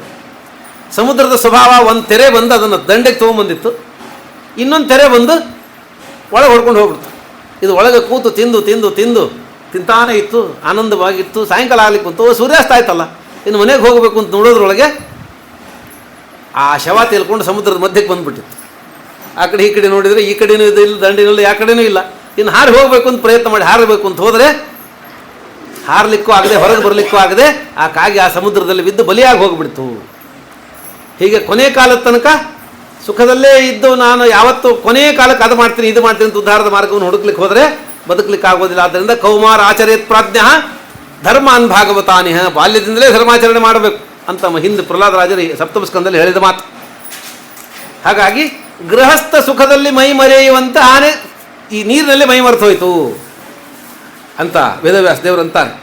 ಆಗ ತಂ ತತ್ರ ಕಶ್ಚಿನ್ ನೃಪದೈವ ಚೋದಿತೋ ಗ್ರಾಹೋ ಬಲೀಯಾನ್ ಚರಣೇರುಷಾಗ್ರಹೀತ್ ಯದೃಚ್ಛಯೈವಂ ವ್ಯಸನಂ ಗತೋ ಗಜೋ ಯಥಾಬಲಂ ಸೋತಿಬಲೋ ವಿಚಕ್ರಮೇ. ಹಿಂದೆ ತಿರುಗಿ ನೋಡೋದ್ರೊಳಗೆ ಒಂದು ಆನೆ ಮೊಸಳೆ ಬಂದು ಹಿಡಿತದು. ಮೊಸಳೆ ಬಂದು ಕಾಲು ಹಿಡ್ಕೊಂಡ್ಬಿಡ್ತು. ಮೊಸಳೆಗೆ ನೀರಿನಲ್ಲಿ ಭಾರಿ ಬಲ, ಆನೆಗೆ ನೆಲದ ಮೇಲೆ ಬಲ. ನೆಲದ ಮೇಲೆ ಆನೆ ಬಲಿಷ್ಠ ಪ್ರಾಣಿ, ನೀರೊಳಗೆ ಏನಿಲ್ಲ ಇದಕ್ಕೆ. ನೀರೊಳಗೆ ಮೊಸಳೆಗೆ ಬಲ, ಅದಕ್ಕೆ ಸ್ಥಾನ ಬಲ ಅಂತ ಕರೀತಾರೆ. ಆಯಾ ಸ್ಥಾನದಲ್ಲಿ ಅವರು ಬಲ ಇರುತ್ತೆ. ಕೆಲವರಿಗೆ ಸ್ಥಾನ ಬಲ ಅಂತ ಇಲ್ಲೇ ಇದ್ರು ಅಂತಿರ್ತಾರೆ ಅವರು. ಬಾ ನಮ್ಮ ಓಣಿಗೆ ಬಾ ಮಾಡ್ತಾನೆ ನಿನ್ನ, ಹೋದ್ರೆ ಏನು ಮಾಡೋಂಗಿಲ್ಲ ಬಿಡೋಂಗಿಲ್ಲ, ಸುಮ್ಮನೆ ಬಾ ನೀನು ಬಾ ಮೇ ಬಾ ಅಂತ ಕರಿತಿರ್ತಾರಲ್ಲ. ಹಾಗಾಗಿ ಸ್ಥಾನದಲ್ಲಿ ಅದಕ್ಕೆ ಬಲ ಇರ್ತದೆ. ಅದು ಸ್ಥಾನ ಬಲ ಹಿಡ್ಕೊಂಡ್ಬಿಡ್ತು, ಬಿಡಿಸ್ಕೋಬೇಕು ಅಂತ ನೋಡ್ತು. ತಥಾಗತುಂ ಯೂತ ಗತಿಂ ಕರೇಣವೋ ವಿಕೃಷ್ಯಮಾಣಂ ತರಸಾ ಬಲೀಯಸ. ಹಾಗಾಗಿ ಆ ಮೊಸಳೆ ಹೆಂಗೆ ಹಿಡಿತು? ದೈವ ಪ್ರೇರಣೆಯಿಂದ ಹಿಡಿತು. ಎಲ್ಲ ದೈವ ಪ್ರೇರಣೆಯಿಂದ ಆಗು. ಎಲ್ಲೋ ಹೊರಟಿರ್ತೀವಿ, ಯಾವುದೋ ಒಂದು ನಾಯಿ ಬಂದು ನಮಗೆ ಕಡಿತು. ನಾವೇ ನಾಯಿ ಕಲ್ಲು ಹೊಡೆದಿಲ್ಲ, ನಮ್ಮೂರು ನಾಯಿ ಅಲ್ಲ, ನಾವೇನು ಅದಕ್ಕೆ ತೊಂದರೆ ಕೊಟ್ಟಿಲ್ಲ, ಆದರೂ ನಮ್ಗೆ ಯಾಕೆ ಕಡಿತು? ನಮಗೆ ಅದಕ್ಕೇನು ದ್ವೇಷ? ಯಾವುದೋ ಹುಡುಗ ಕಲ್ಲು ಹೊಡಿತಾನೆ, ನಮ್ಮ ತಲೆಗೆ ಬಂದುಬಿತ್ತು. ಆ ಹುಡುಗನಿಗೂ ನಮಗೇನು ದ್ವೇಷ? ಏನಿಲ್ಲ. ದೈವ ಚೋದಿತ. ಆ ಯಾವ ಪ್ರಾಣಿಗಿಂದ ಯಾರಿಗೇನು ಬರಬೇಕು ಅಂತ ಅನ್ನೋದು ದೈವ ನಿರ್ಣಯ ಮಾಡಿದ್ರು, ಅದರಿಂದ ಆಗ್ತದೆ. ಯಾಕಂದರೆ ಜನ್ಮಾಂತರದಲ್ಲಿ ಇವನೇನೋ ಅದಕ್ಕೆ ಹಾನಿ ಮಾಡಿರ್ತಾನೆ, ಅದರ ಪ್ರತಿಕಾರ ದೇವರು ಮಾಡಿಸ್ತಾನೆ. ಮತ್ತೆ ಕರ್ಮ ಸಿದ್ಧಾಂತ, ಪಾಪ ಪುಣ್ಯದ ವ್ಯವಸ್ಥೆಯಿಂದ ಏನಾಗೋದಿಲ್ಲ. ತತ್ವಸಂಖ್ಯಾನದ ವ್ಯಾಖ್ಯಾನದಲ್ಲಿ ರಾಯರು ಬರೀತಾರೆ, ವ್ಯಾಖ್ಯಾನದಲ್ಲಿ ಅದ್ಭುತವಾಗಿ ಬರೀತಾರೆ. ಈಗೆಲ್ಲ ನೀವು ಅಧಿಕ ಮಾಸ ಇಲ್ಲಿ ಬಂದು ಕೂತೀರಿ, ನಾವು ಬಂದು ಕೂತೀವಿ, ಫ್ಯಾನ್ ಹಚ್ಚೀವಿ, ಸುಖವಾಗಿದೆಪ್ಪ ಅಂತ ಪ್ರವಚನ ಕೇಳಲಿಕ್ಕೆ ಚೆನ್ನಾಗಿದೆ ಅಂಥೇಳಿ ಹಚ್ಕೊಂಡು ಕೂತೀವಿ. ಈ ಕಟ್ಟಡ, ಈ ಫ್ಯಾನ್ ಯಾವುದರಿಂದ ತಯಾರಾಗಿದೆ? ನಾವು ಅನ್ಕೋತೀವಿ ಈಗ ಕಲ್ಲು ಮಣ್ಣು ಸಿಮೆಂಟು ಟೈಲ್ಸು ಕರೆಂಟಿಂದ ನಡೀತೆ ಅಂತ ನಾವು ಅಂದ್ಕೊಂಡಿದ್ದೀವಿ. ರಾಯರಂದರು ಅದು ಕಣ್ಣಿಗೆ ಕಾಣೋದು. ಕಣ್ಣಿಗೆ ಕಾಣದೇ ಇರೋದೇನು? ಈ ಕಟ್ಟಡ ನಿರ್ಮಾಣ ಆಗಲಿಕ್ಕೆ ಇಲ್ಲಿ ಯಾರ್ಯಾರು ಬಂದು ಕೂಡ್ತಾರಲ್ಲ ಅವ್ರ ಪುಣ್ಯದಿಂದ ಕಟ್ಟಲ್ಪಟ್ಟಿದೆ ಅಂತಾರೆ. ಯಾರ ಪುಣ್ಯ ಇದಕ್ಕೆ ಖರ್ಚಾಗಿದೆ ಅವ್ರು ಬಂದು ಇಲ್ಲಿ ಕೂಡ್ತಾರೆ, ಯಾರ ಪುಣ್ಯ ಇದಕ್ಕೆ ಖರ್ಚಾಗಿಲ್ಲ ಅವ್ರಿಗೆ ಇಲ್ಲಿ ಬಂದು ಕೊಡ್ಲಿಕ್ಕೆ ಆಗೋದಿಲ್ಲ. ಹಾಗಾಗಿ ನಾವು ಏನೇನು ಸಂಸಾರದಲ್ಲಿ ಭೋಗ ಮಾಡಬೇಕು ಅದಕ್ಕೆ ಬೇಕಾದ ಪುಣ್ಯ ನಮ್ಮದೇ ಖರ್ಚಾಗೋದು. ಹಾಗಾಗಿ ನಾವೆಲ್ಲಿ ಹೋಗಿ ಕೂತು ಎದ್ದು ಬರ್ತೀವಿ ಅಂದರೆ ಅಲ್ಲಿ ನಮ್ಮ ಪುಣ್ಯದಿಂದ ನಿರ್ಮಾಣ ಆಗಿರ್ತದೆ. ಆ ನಮ್ಮ ಜನ್ಮಾಂತರದ ಪುಣ್ಯದಿಂದ ಅದು ನಿರ್ಮಾಣ ಮಾಡಿರ್ತಾರೆ ಅಂತ ನಾವು ಹೋಗಿ ಕೊಡ್ತೀವಿ. ಬೇರೆ ಎಲ್ಲೋ ನಾವೇ ಯಾಕೆ ಹೋಗಿ ಕೊಡೋದಿಲ್ಲ ಅಂದ್ರೆ ಅಲ್ಲಿ ನಮ್ಮ ಪುಣ್ಯ ಬಳಸಿಲ್ಲ ದೇವರು. ಹಾಗಾಗಿ ಎಲ್ಲಿ ನಮ್ಮ ಪುಣ್ಯ ಖರ್ಚಾಗಿದೆ ನಾವು ಅಲ್ಲಿ ಬಂದು ಕೊಡ್ತೀವಿ, ಅಲ್ಲಿ ಸುಖ ಆಗುತ್ತೆ. ಇನ್ನು ಕೆಲವು ಕಡೆಗೆ ಹೋಗಿ ಕೂತ್ರೆ ದುಃಖ ಆಗುತ್ತೆ. ಒಂದು ದಾರಿ ಒಳಗೆಲ್ಲೋ ಮುಳ್ಳು ಬಿದ್ದಿರ್ತದೆ, ಸಾವಿರಾರು ಜನ ದಾಟ್ಕೊಂಡು ಹೋಗಿರ್ತಾರೆ. ನಾನು ಹೋದಾಗ ನನಗೇನು ಆಡ್ತದೆ, 1000 ಜನಕ್ಕೇನು ಆಗಲಿಲ್ಲ, ನನಗೆ ಚುಸ್ತದು. ಅದು ನನಗೆ ಯಾಕೆ ಚುಸ್ತು?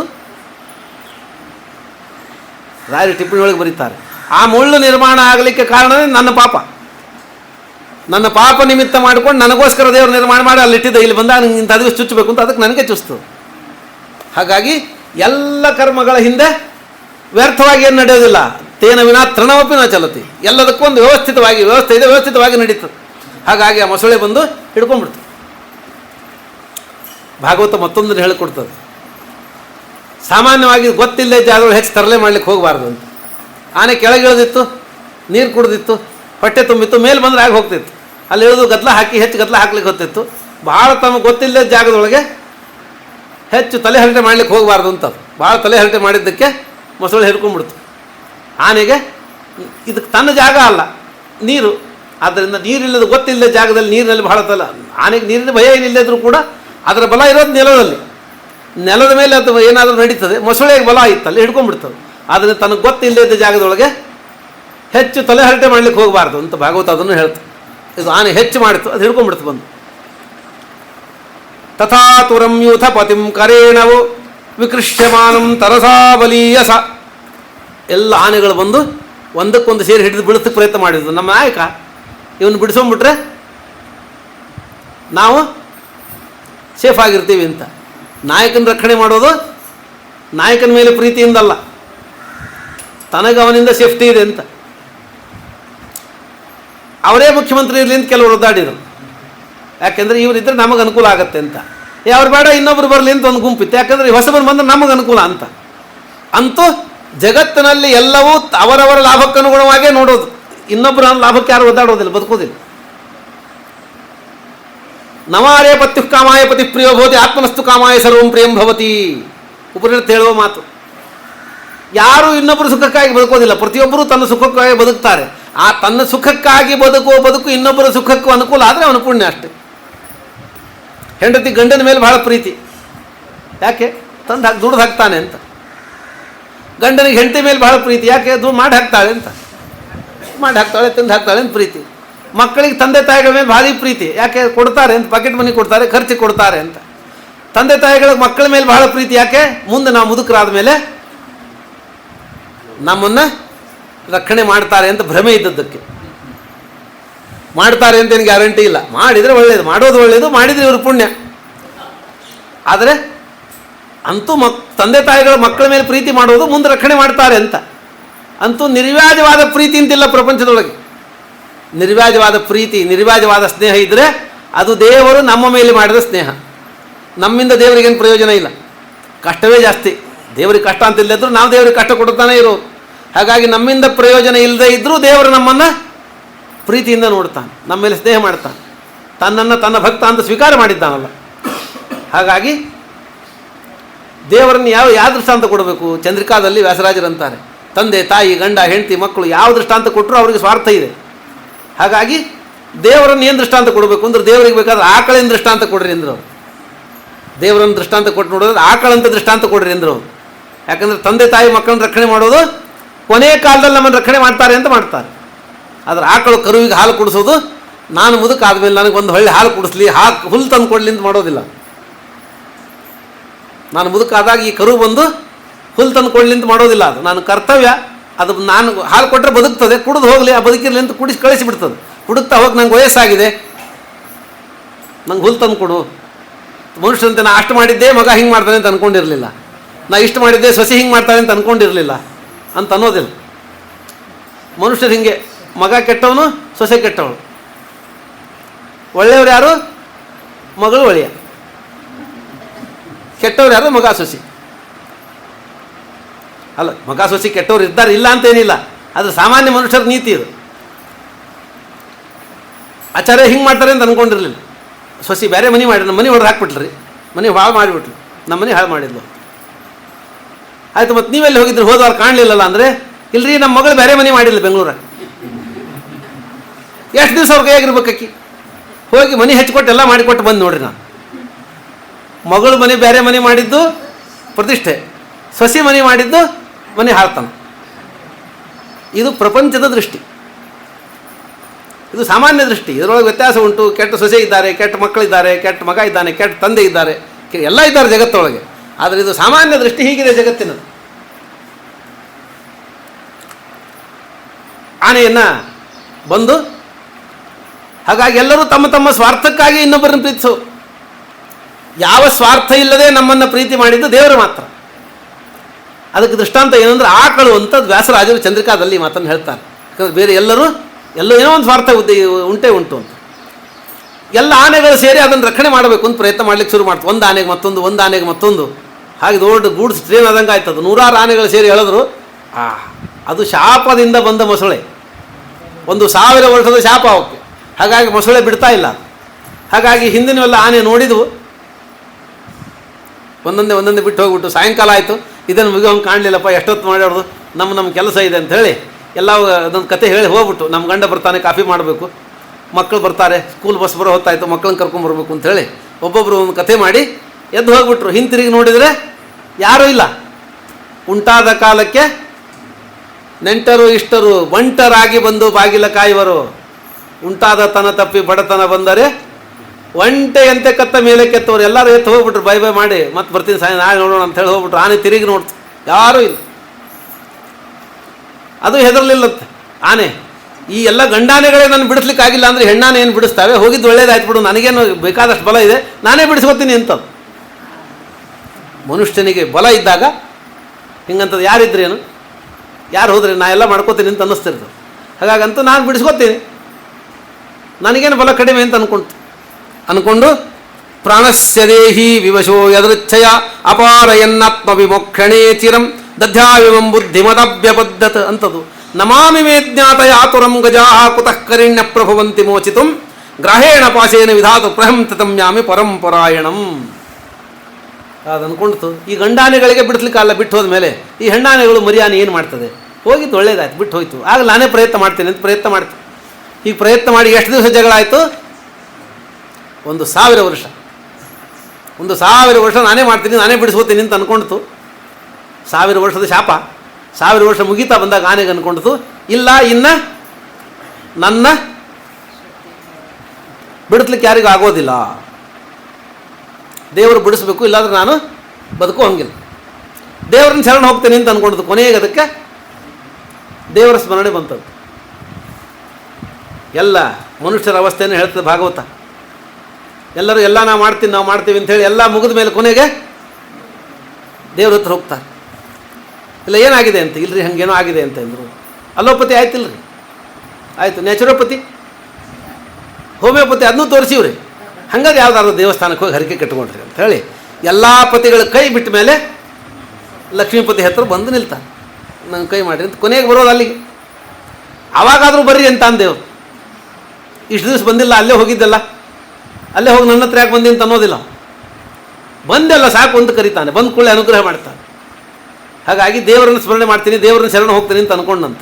ಯಕ್ಕಶ್ಚನೇಶೋ ಬಲಿನೋಂತಕೋರಗಾತ್ ಪ್ರಚಂಡ ವೇಗಾತ್ ಅಭಿಧಾವತೋ ಭೃಶಂ ಭೀತಂ ಪ್ರಪನ್ನಂ ಪರಿಪಾತಿ ಯದ್ಭಯಾತ್ ಮೃದು ಪ್ರಧಾವತ್ತವರ್ಣಂ ತಮೀಮಹಿ ಅಂತಾರೆ. ಯಕ್ಕಶ್ಚನೇಶಃ. ಸತ್ಯಧರ್ಮರ ಈ ಶ್ಲೋಕಕ್ಕೆ ಅದ್ಭುತವಾಗಿ ವ್ಯಾಖ್ಯಾನ ಮಾಡಿದ್ದಾರೆ. ಸತ್ಯಧರ್ಮರು ಅಂದರು, ಅಲ್ರಿ ತನಗೆ ಬಿಡಿಸೋಳಕ್ಕಾಗಲ್ಲ, ಸೀದಾ ದೇವ್ರ ಹತ್ರ ಹೋಗೋದೇನು? ಬೇರೆ ದೇವತೆ ಇಂದ್ರ ಇದ್ದ, ರುದ್ರದೇವರಿದ್ದರು, ಬ್ರಹ್ಮ ಇದ್ದ, ಬೇರೆ ಬೇರೆ ದೇವತೆಗಳು, ಅವ್ರನ್ನ ಕೇಳಿ ಆಗೋದಿಲ್ಲ ಅಂದ್ರೆ ದೇವ್ರ ಹತ್ರ ಹೋಗ್ಬೇಕಪ್ಪ. ನಮಗೆ ಪರಿಚಯ ಇದೆ ಅಂತ ಮಾತ್ರಕ್ಕೆ ಸೀದಾ ಹೋಗ್ಬಿಡೋದು. ಕೆಲವರು ಅಂತಿರ್ತಾರೆ, ನಮಗೆ ಸ್ವಾಮಿಗಳಂದ್ರೆ ನಮ್ಗೆ ಭಾಳ ಪರಿಚಯ, ನಾವು ಹೇಳಿದ್ರಿಲ್ಲ ನಮಗಿಲ್ಲ, ಏನು ಬೇಕಾದ್ರೆ ಫೋನೇ ಮಾಡ್ತೀನಿ ನಾವು, ನಮಗೆ ಸ್ವಾಮಿಗಳು ಭಾಳ ಪರಿಚಯ ಅಂಥೇಳಿ ಮಾತಾಡಿದ್ಕೊಳ್ಳೆ ಫೋನ್ ಹಚ್ತಿರ್ತಾರೆ ಸ್ವಾಮಿಗಳಿಗೆ. ಮಾತಾಡಿ ಫೋನ್ ಹಚ್ಚೋದು ಯಾಕೆ? ಮೊನ್ನೆ ಊಟಕ್ಕೆ ಹೋಗಿದ್ದೆ, ನಿಮ್ಮ ಹಿಡ್ದಾಗ ಹರಕೆಲಿ ಕೊಟ್ಟಿದ್ರು ನಮಗೆ. ಮೊನ್ನೆ ಊಟಕ್ಕೆ ಹೋಗಿದ್ದೆ, ಉಪ್ಪು ಚಲೋ ಹಾಕಿದ್ದಲ್ಲ, ಸ್ವಲ್ಪ ಉಪ್ಪು ಹಾಕಿದ್ದವು ಅಂತ ಫೋನ್ ಹಚ್ಚಿ ಸ್ವಾಮಿಗಳು ಹೇಳಿ ಕೊನೆಗೆ ಅವ್ರಿಗೆ ಫೋನ್ ನಂಬರ್ ಬ್ಲಾಕ್ ಮಾಡ್ಕೊಂಡು ತಪ್ಪು ಫೋನ್ ಮಾಡ್ಕೊಂಡು ಹೋಗ್ಬೇಕು. ಅಷ್ಟು ಅವಸ್ಥೆ ಮಾಡಿ ಎಲ್ಲದಕ್ಕೂ ಅವ್ರ ಹತ್ರ ಹೋಗಿ ಕೂತ್ರೆ ಹೆಂಗೆ? ಸತ್ಯಧರ್ಮರು ಅಂದರು, ಇಲ್ಲ ಬೇರೆ ದೇವತೆಗಳಿದ್ರಲ್ಲ, ಕೇಳೋದು ಬಿಟ್ಟು ಸೀದಾ ದೇವ್ರ ಹತ್ರ ಯಾಕೆ ಹೋದ? ಸತ್ಯಧರ್ಮ ಅಂದರು, ಇಲ್ರಿ ಎಲ್ಲರನ್ನೂ ಕೇಳಿದ್ದ, ಎಲ್ಲರನ್ನೂ ಕೇಳ್ದ, ಆಗೋದಿಲ್ಲ ಅಂದ್ರೆ ಆಮೇಲೆ ದೇವ್ರ ಹತ್ರ ಬಂದಂತ. ಯಕ್ಕಶ್ಚನೇಶೋ ಬಲಿನೋಂತಕೋರಗಾತ್. ಅದಕ್ಕಂದ್ರೆ ಯಹ ಕಹ ಚಹ ಈಶಃ ವ್ಯಾಖ್ಯಾನ ಮಾಡ್ತಾರೆ. ಯಹ ಅಂದರೆ ಯಹನನ್ನ ಶರಣ ಹೋದ. ಯಹ ಅಂದ್ರೆ ಏನು? ಲಕ್ಷ್ಮೀದೇವಿ. ಯಹ ಅಂದರೆ ಲಕ್ಷ್ಮೀದೇವಿ. ಯಾಕಂದರೆ ಯ ಅಂದರೆ ಈ ಶಬ್ದದ ಬಹುವಚನ. ಈ ಯೌ ಯಹ, ನದಿ ನದ್ಯವು ನದ್ಯ ಇದ್ದಂತೆ ಈ ಯೌ ಯಹ ಅಂತ ದೀರ್ಘ ಅಕ್ಷರಗಳು ಲಕ್ಷ್ಮೀವಾಚಕ. ನಿತ್ಯಾವಯೋಗನಗಳಾದ್ರಿಂದ ಅ ಅಂದರೆ ಪರಮಾತ್ಮ, ಆ ಅಂದರೆ ಲಕ್ಷ್ಮಿ, ಈ ಅಂದರೆ ದೇವರು, ಈ ಅಂದರೆ ಲಕ್ಷ್ಮಿ. ದೀರ್ಘಾಕ್ಷರಗಳೆಲ್ಲ ಲಕ್ಷ್ಮೀವಾಚಕ ಅಂತ ಆಚಾರ್ಯ ಉಪನಿಷತ್ ಪಾಠದಲ್ಲಿ ಹೇಳ್ತಾರೆ. ಆದ್ದರಿಂದ ಈ ಅಂದರೆ ಲಕ್ಷ್ಮಿ, ಯಹ ಅಂದರೆ ಲಕ್ಷ್ಮೀದೇವಿಯ ರೂಪಗಳು, ಲಕ್ಷ್ಮೀದೇವಿಯ ಬಹುವಚನ. ಅದು ಯಹ ಅಂದರೆ ಶ್ರೀಭೂದುರ್ಗಾ ರೂಪದ 3 ಲಕ್ಷ್ಮೀ ರೂಪಗಳು ಯಹ ಅಂದರೆ.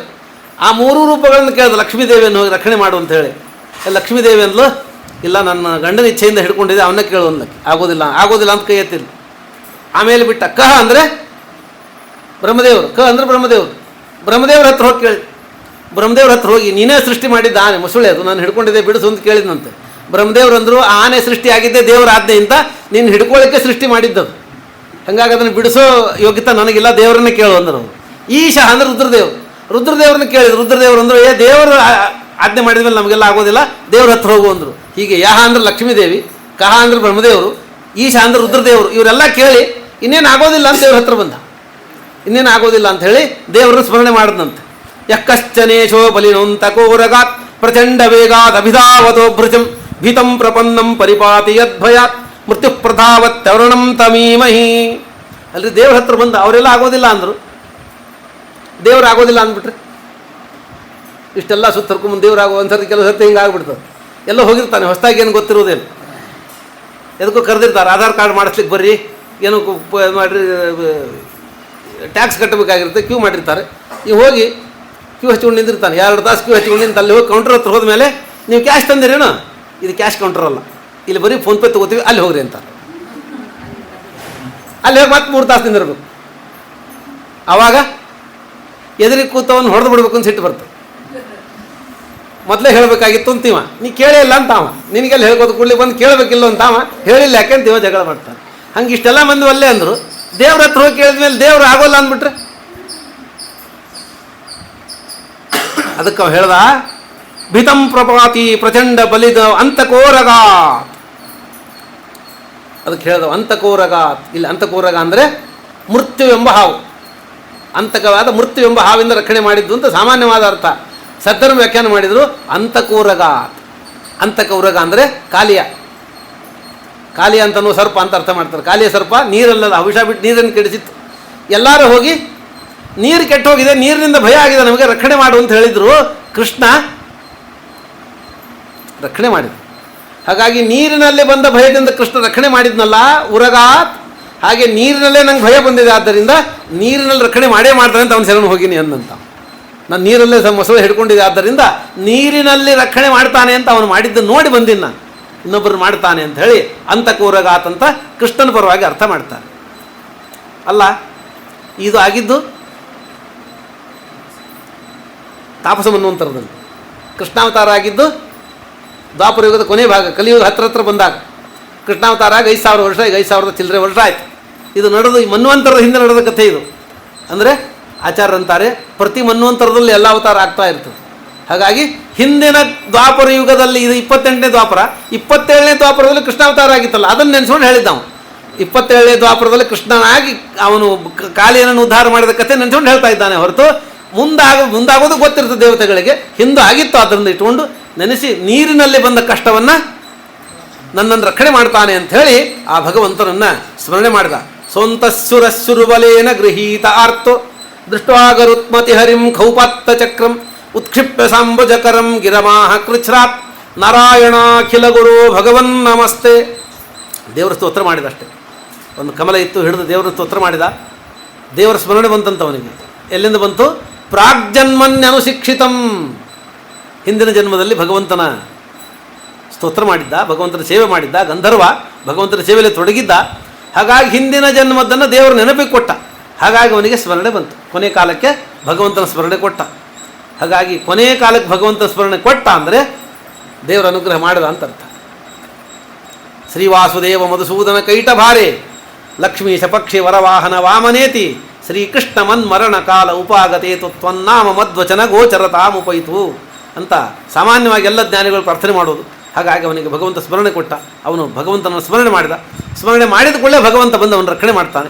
ಹೆಂಗೆ ರಕ್ಷಣೆ ಮಾಡ್ತಾನೆ, ಏನು ಮಾಡ್ತಾನೆ ಅಂತ ಅನ್ನೋದನ್ನು ಸಾಯಂಕಾಲದ ವಿಭಾಗದಲ್ಲಿ ಸಮಯ ಸಾಯಂಕಾಲ 5:30, ಮುಂಜಾನೆ ಸ್ವಲ್ಪ ಅನಾನುಕೂಲ ಆಯಿತು, ಆದರೆ ಸಾಯಂಕಾಲ ಸರಿಯಾಗಿ 5:30ಕ್ಕೆ ಶುರುವಾಗ್ತದೆ. ಆಗ 5:30ಯಿಂದ ಮುಂದಿನ ಗಜೇಂದ್ರ ಮುಖ್ಯದ ಮುಂದಿನ ಭಾಗವನ್ನು ನೋಡಲಿಕ್ಕೆ ಪ್ರಯತ್ನ ಮಾಡೋಣ. ಹರಯೇ ನಮಃ. ಶ್ರೀಕೃಷ್ಣಾರ್ಪಣಮಸ್ತು. ನಾಹಂ ಕರ್ತ ಹರಿಃ ಕರ್ತ ತತ್ಪೂಜಾ ಕರ್ಮ ಚಾಖಿಲಂ ತಥಾಪಿ ಮತ್ಕೃತಾ ಪೂಜಾ ತತ್ಪ್ರಸಾದೇನ ನಾನ್ಯಥ ತದ್ಭಕ್ತಿಸ್ತತ್ಫಲಂ ಮಹ್ಯಂ ತತ್ಪ್ರಸಾದಃ ಪುನಃ ಪುನಃ ಕರ್ಮನ್ಯಾಸೋ ಹರಾವೇವಂ ವಿಷ್ಣುವಸ್ತೃಪ್ತಿಕರಃ ಸದಾ.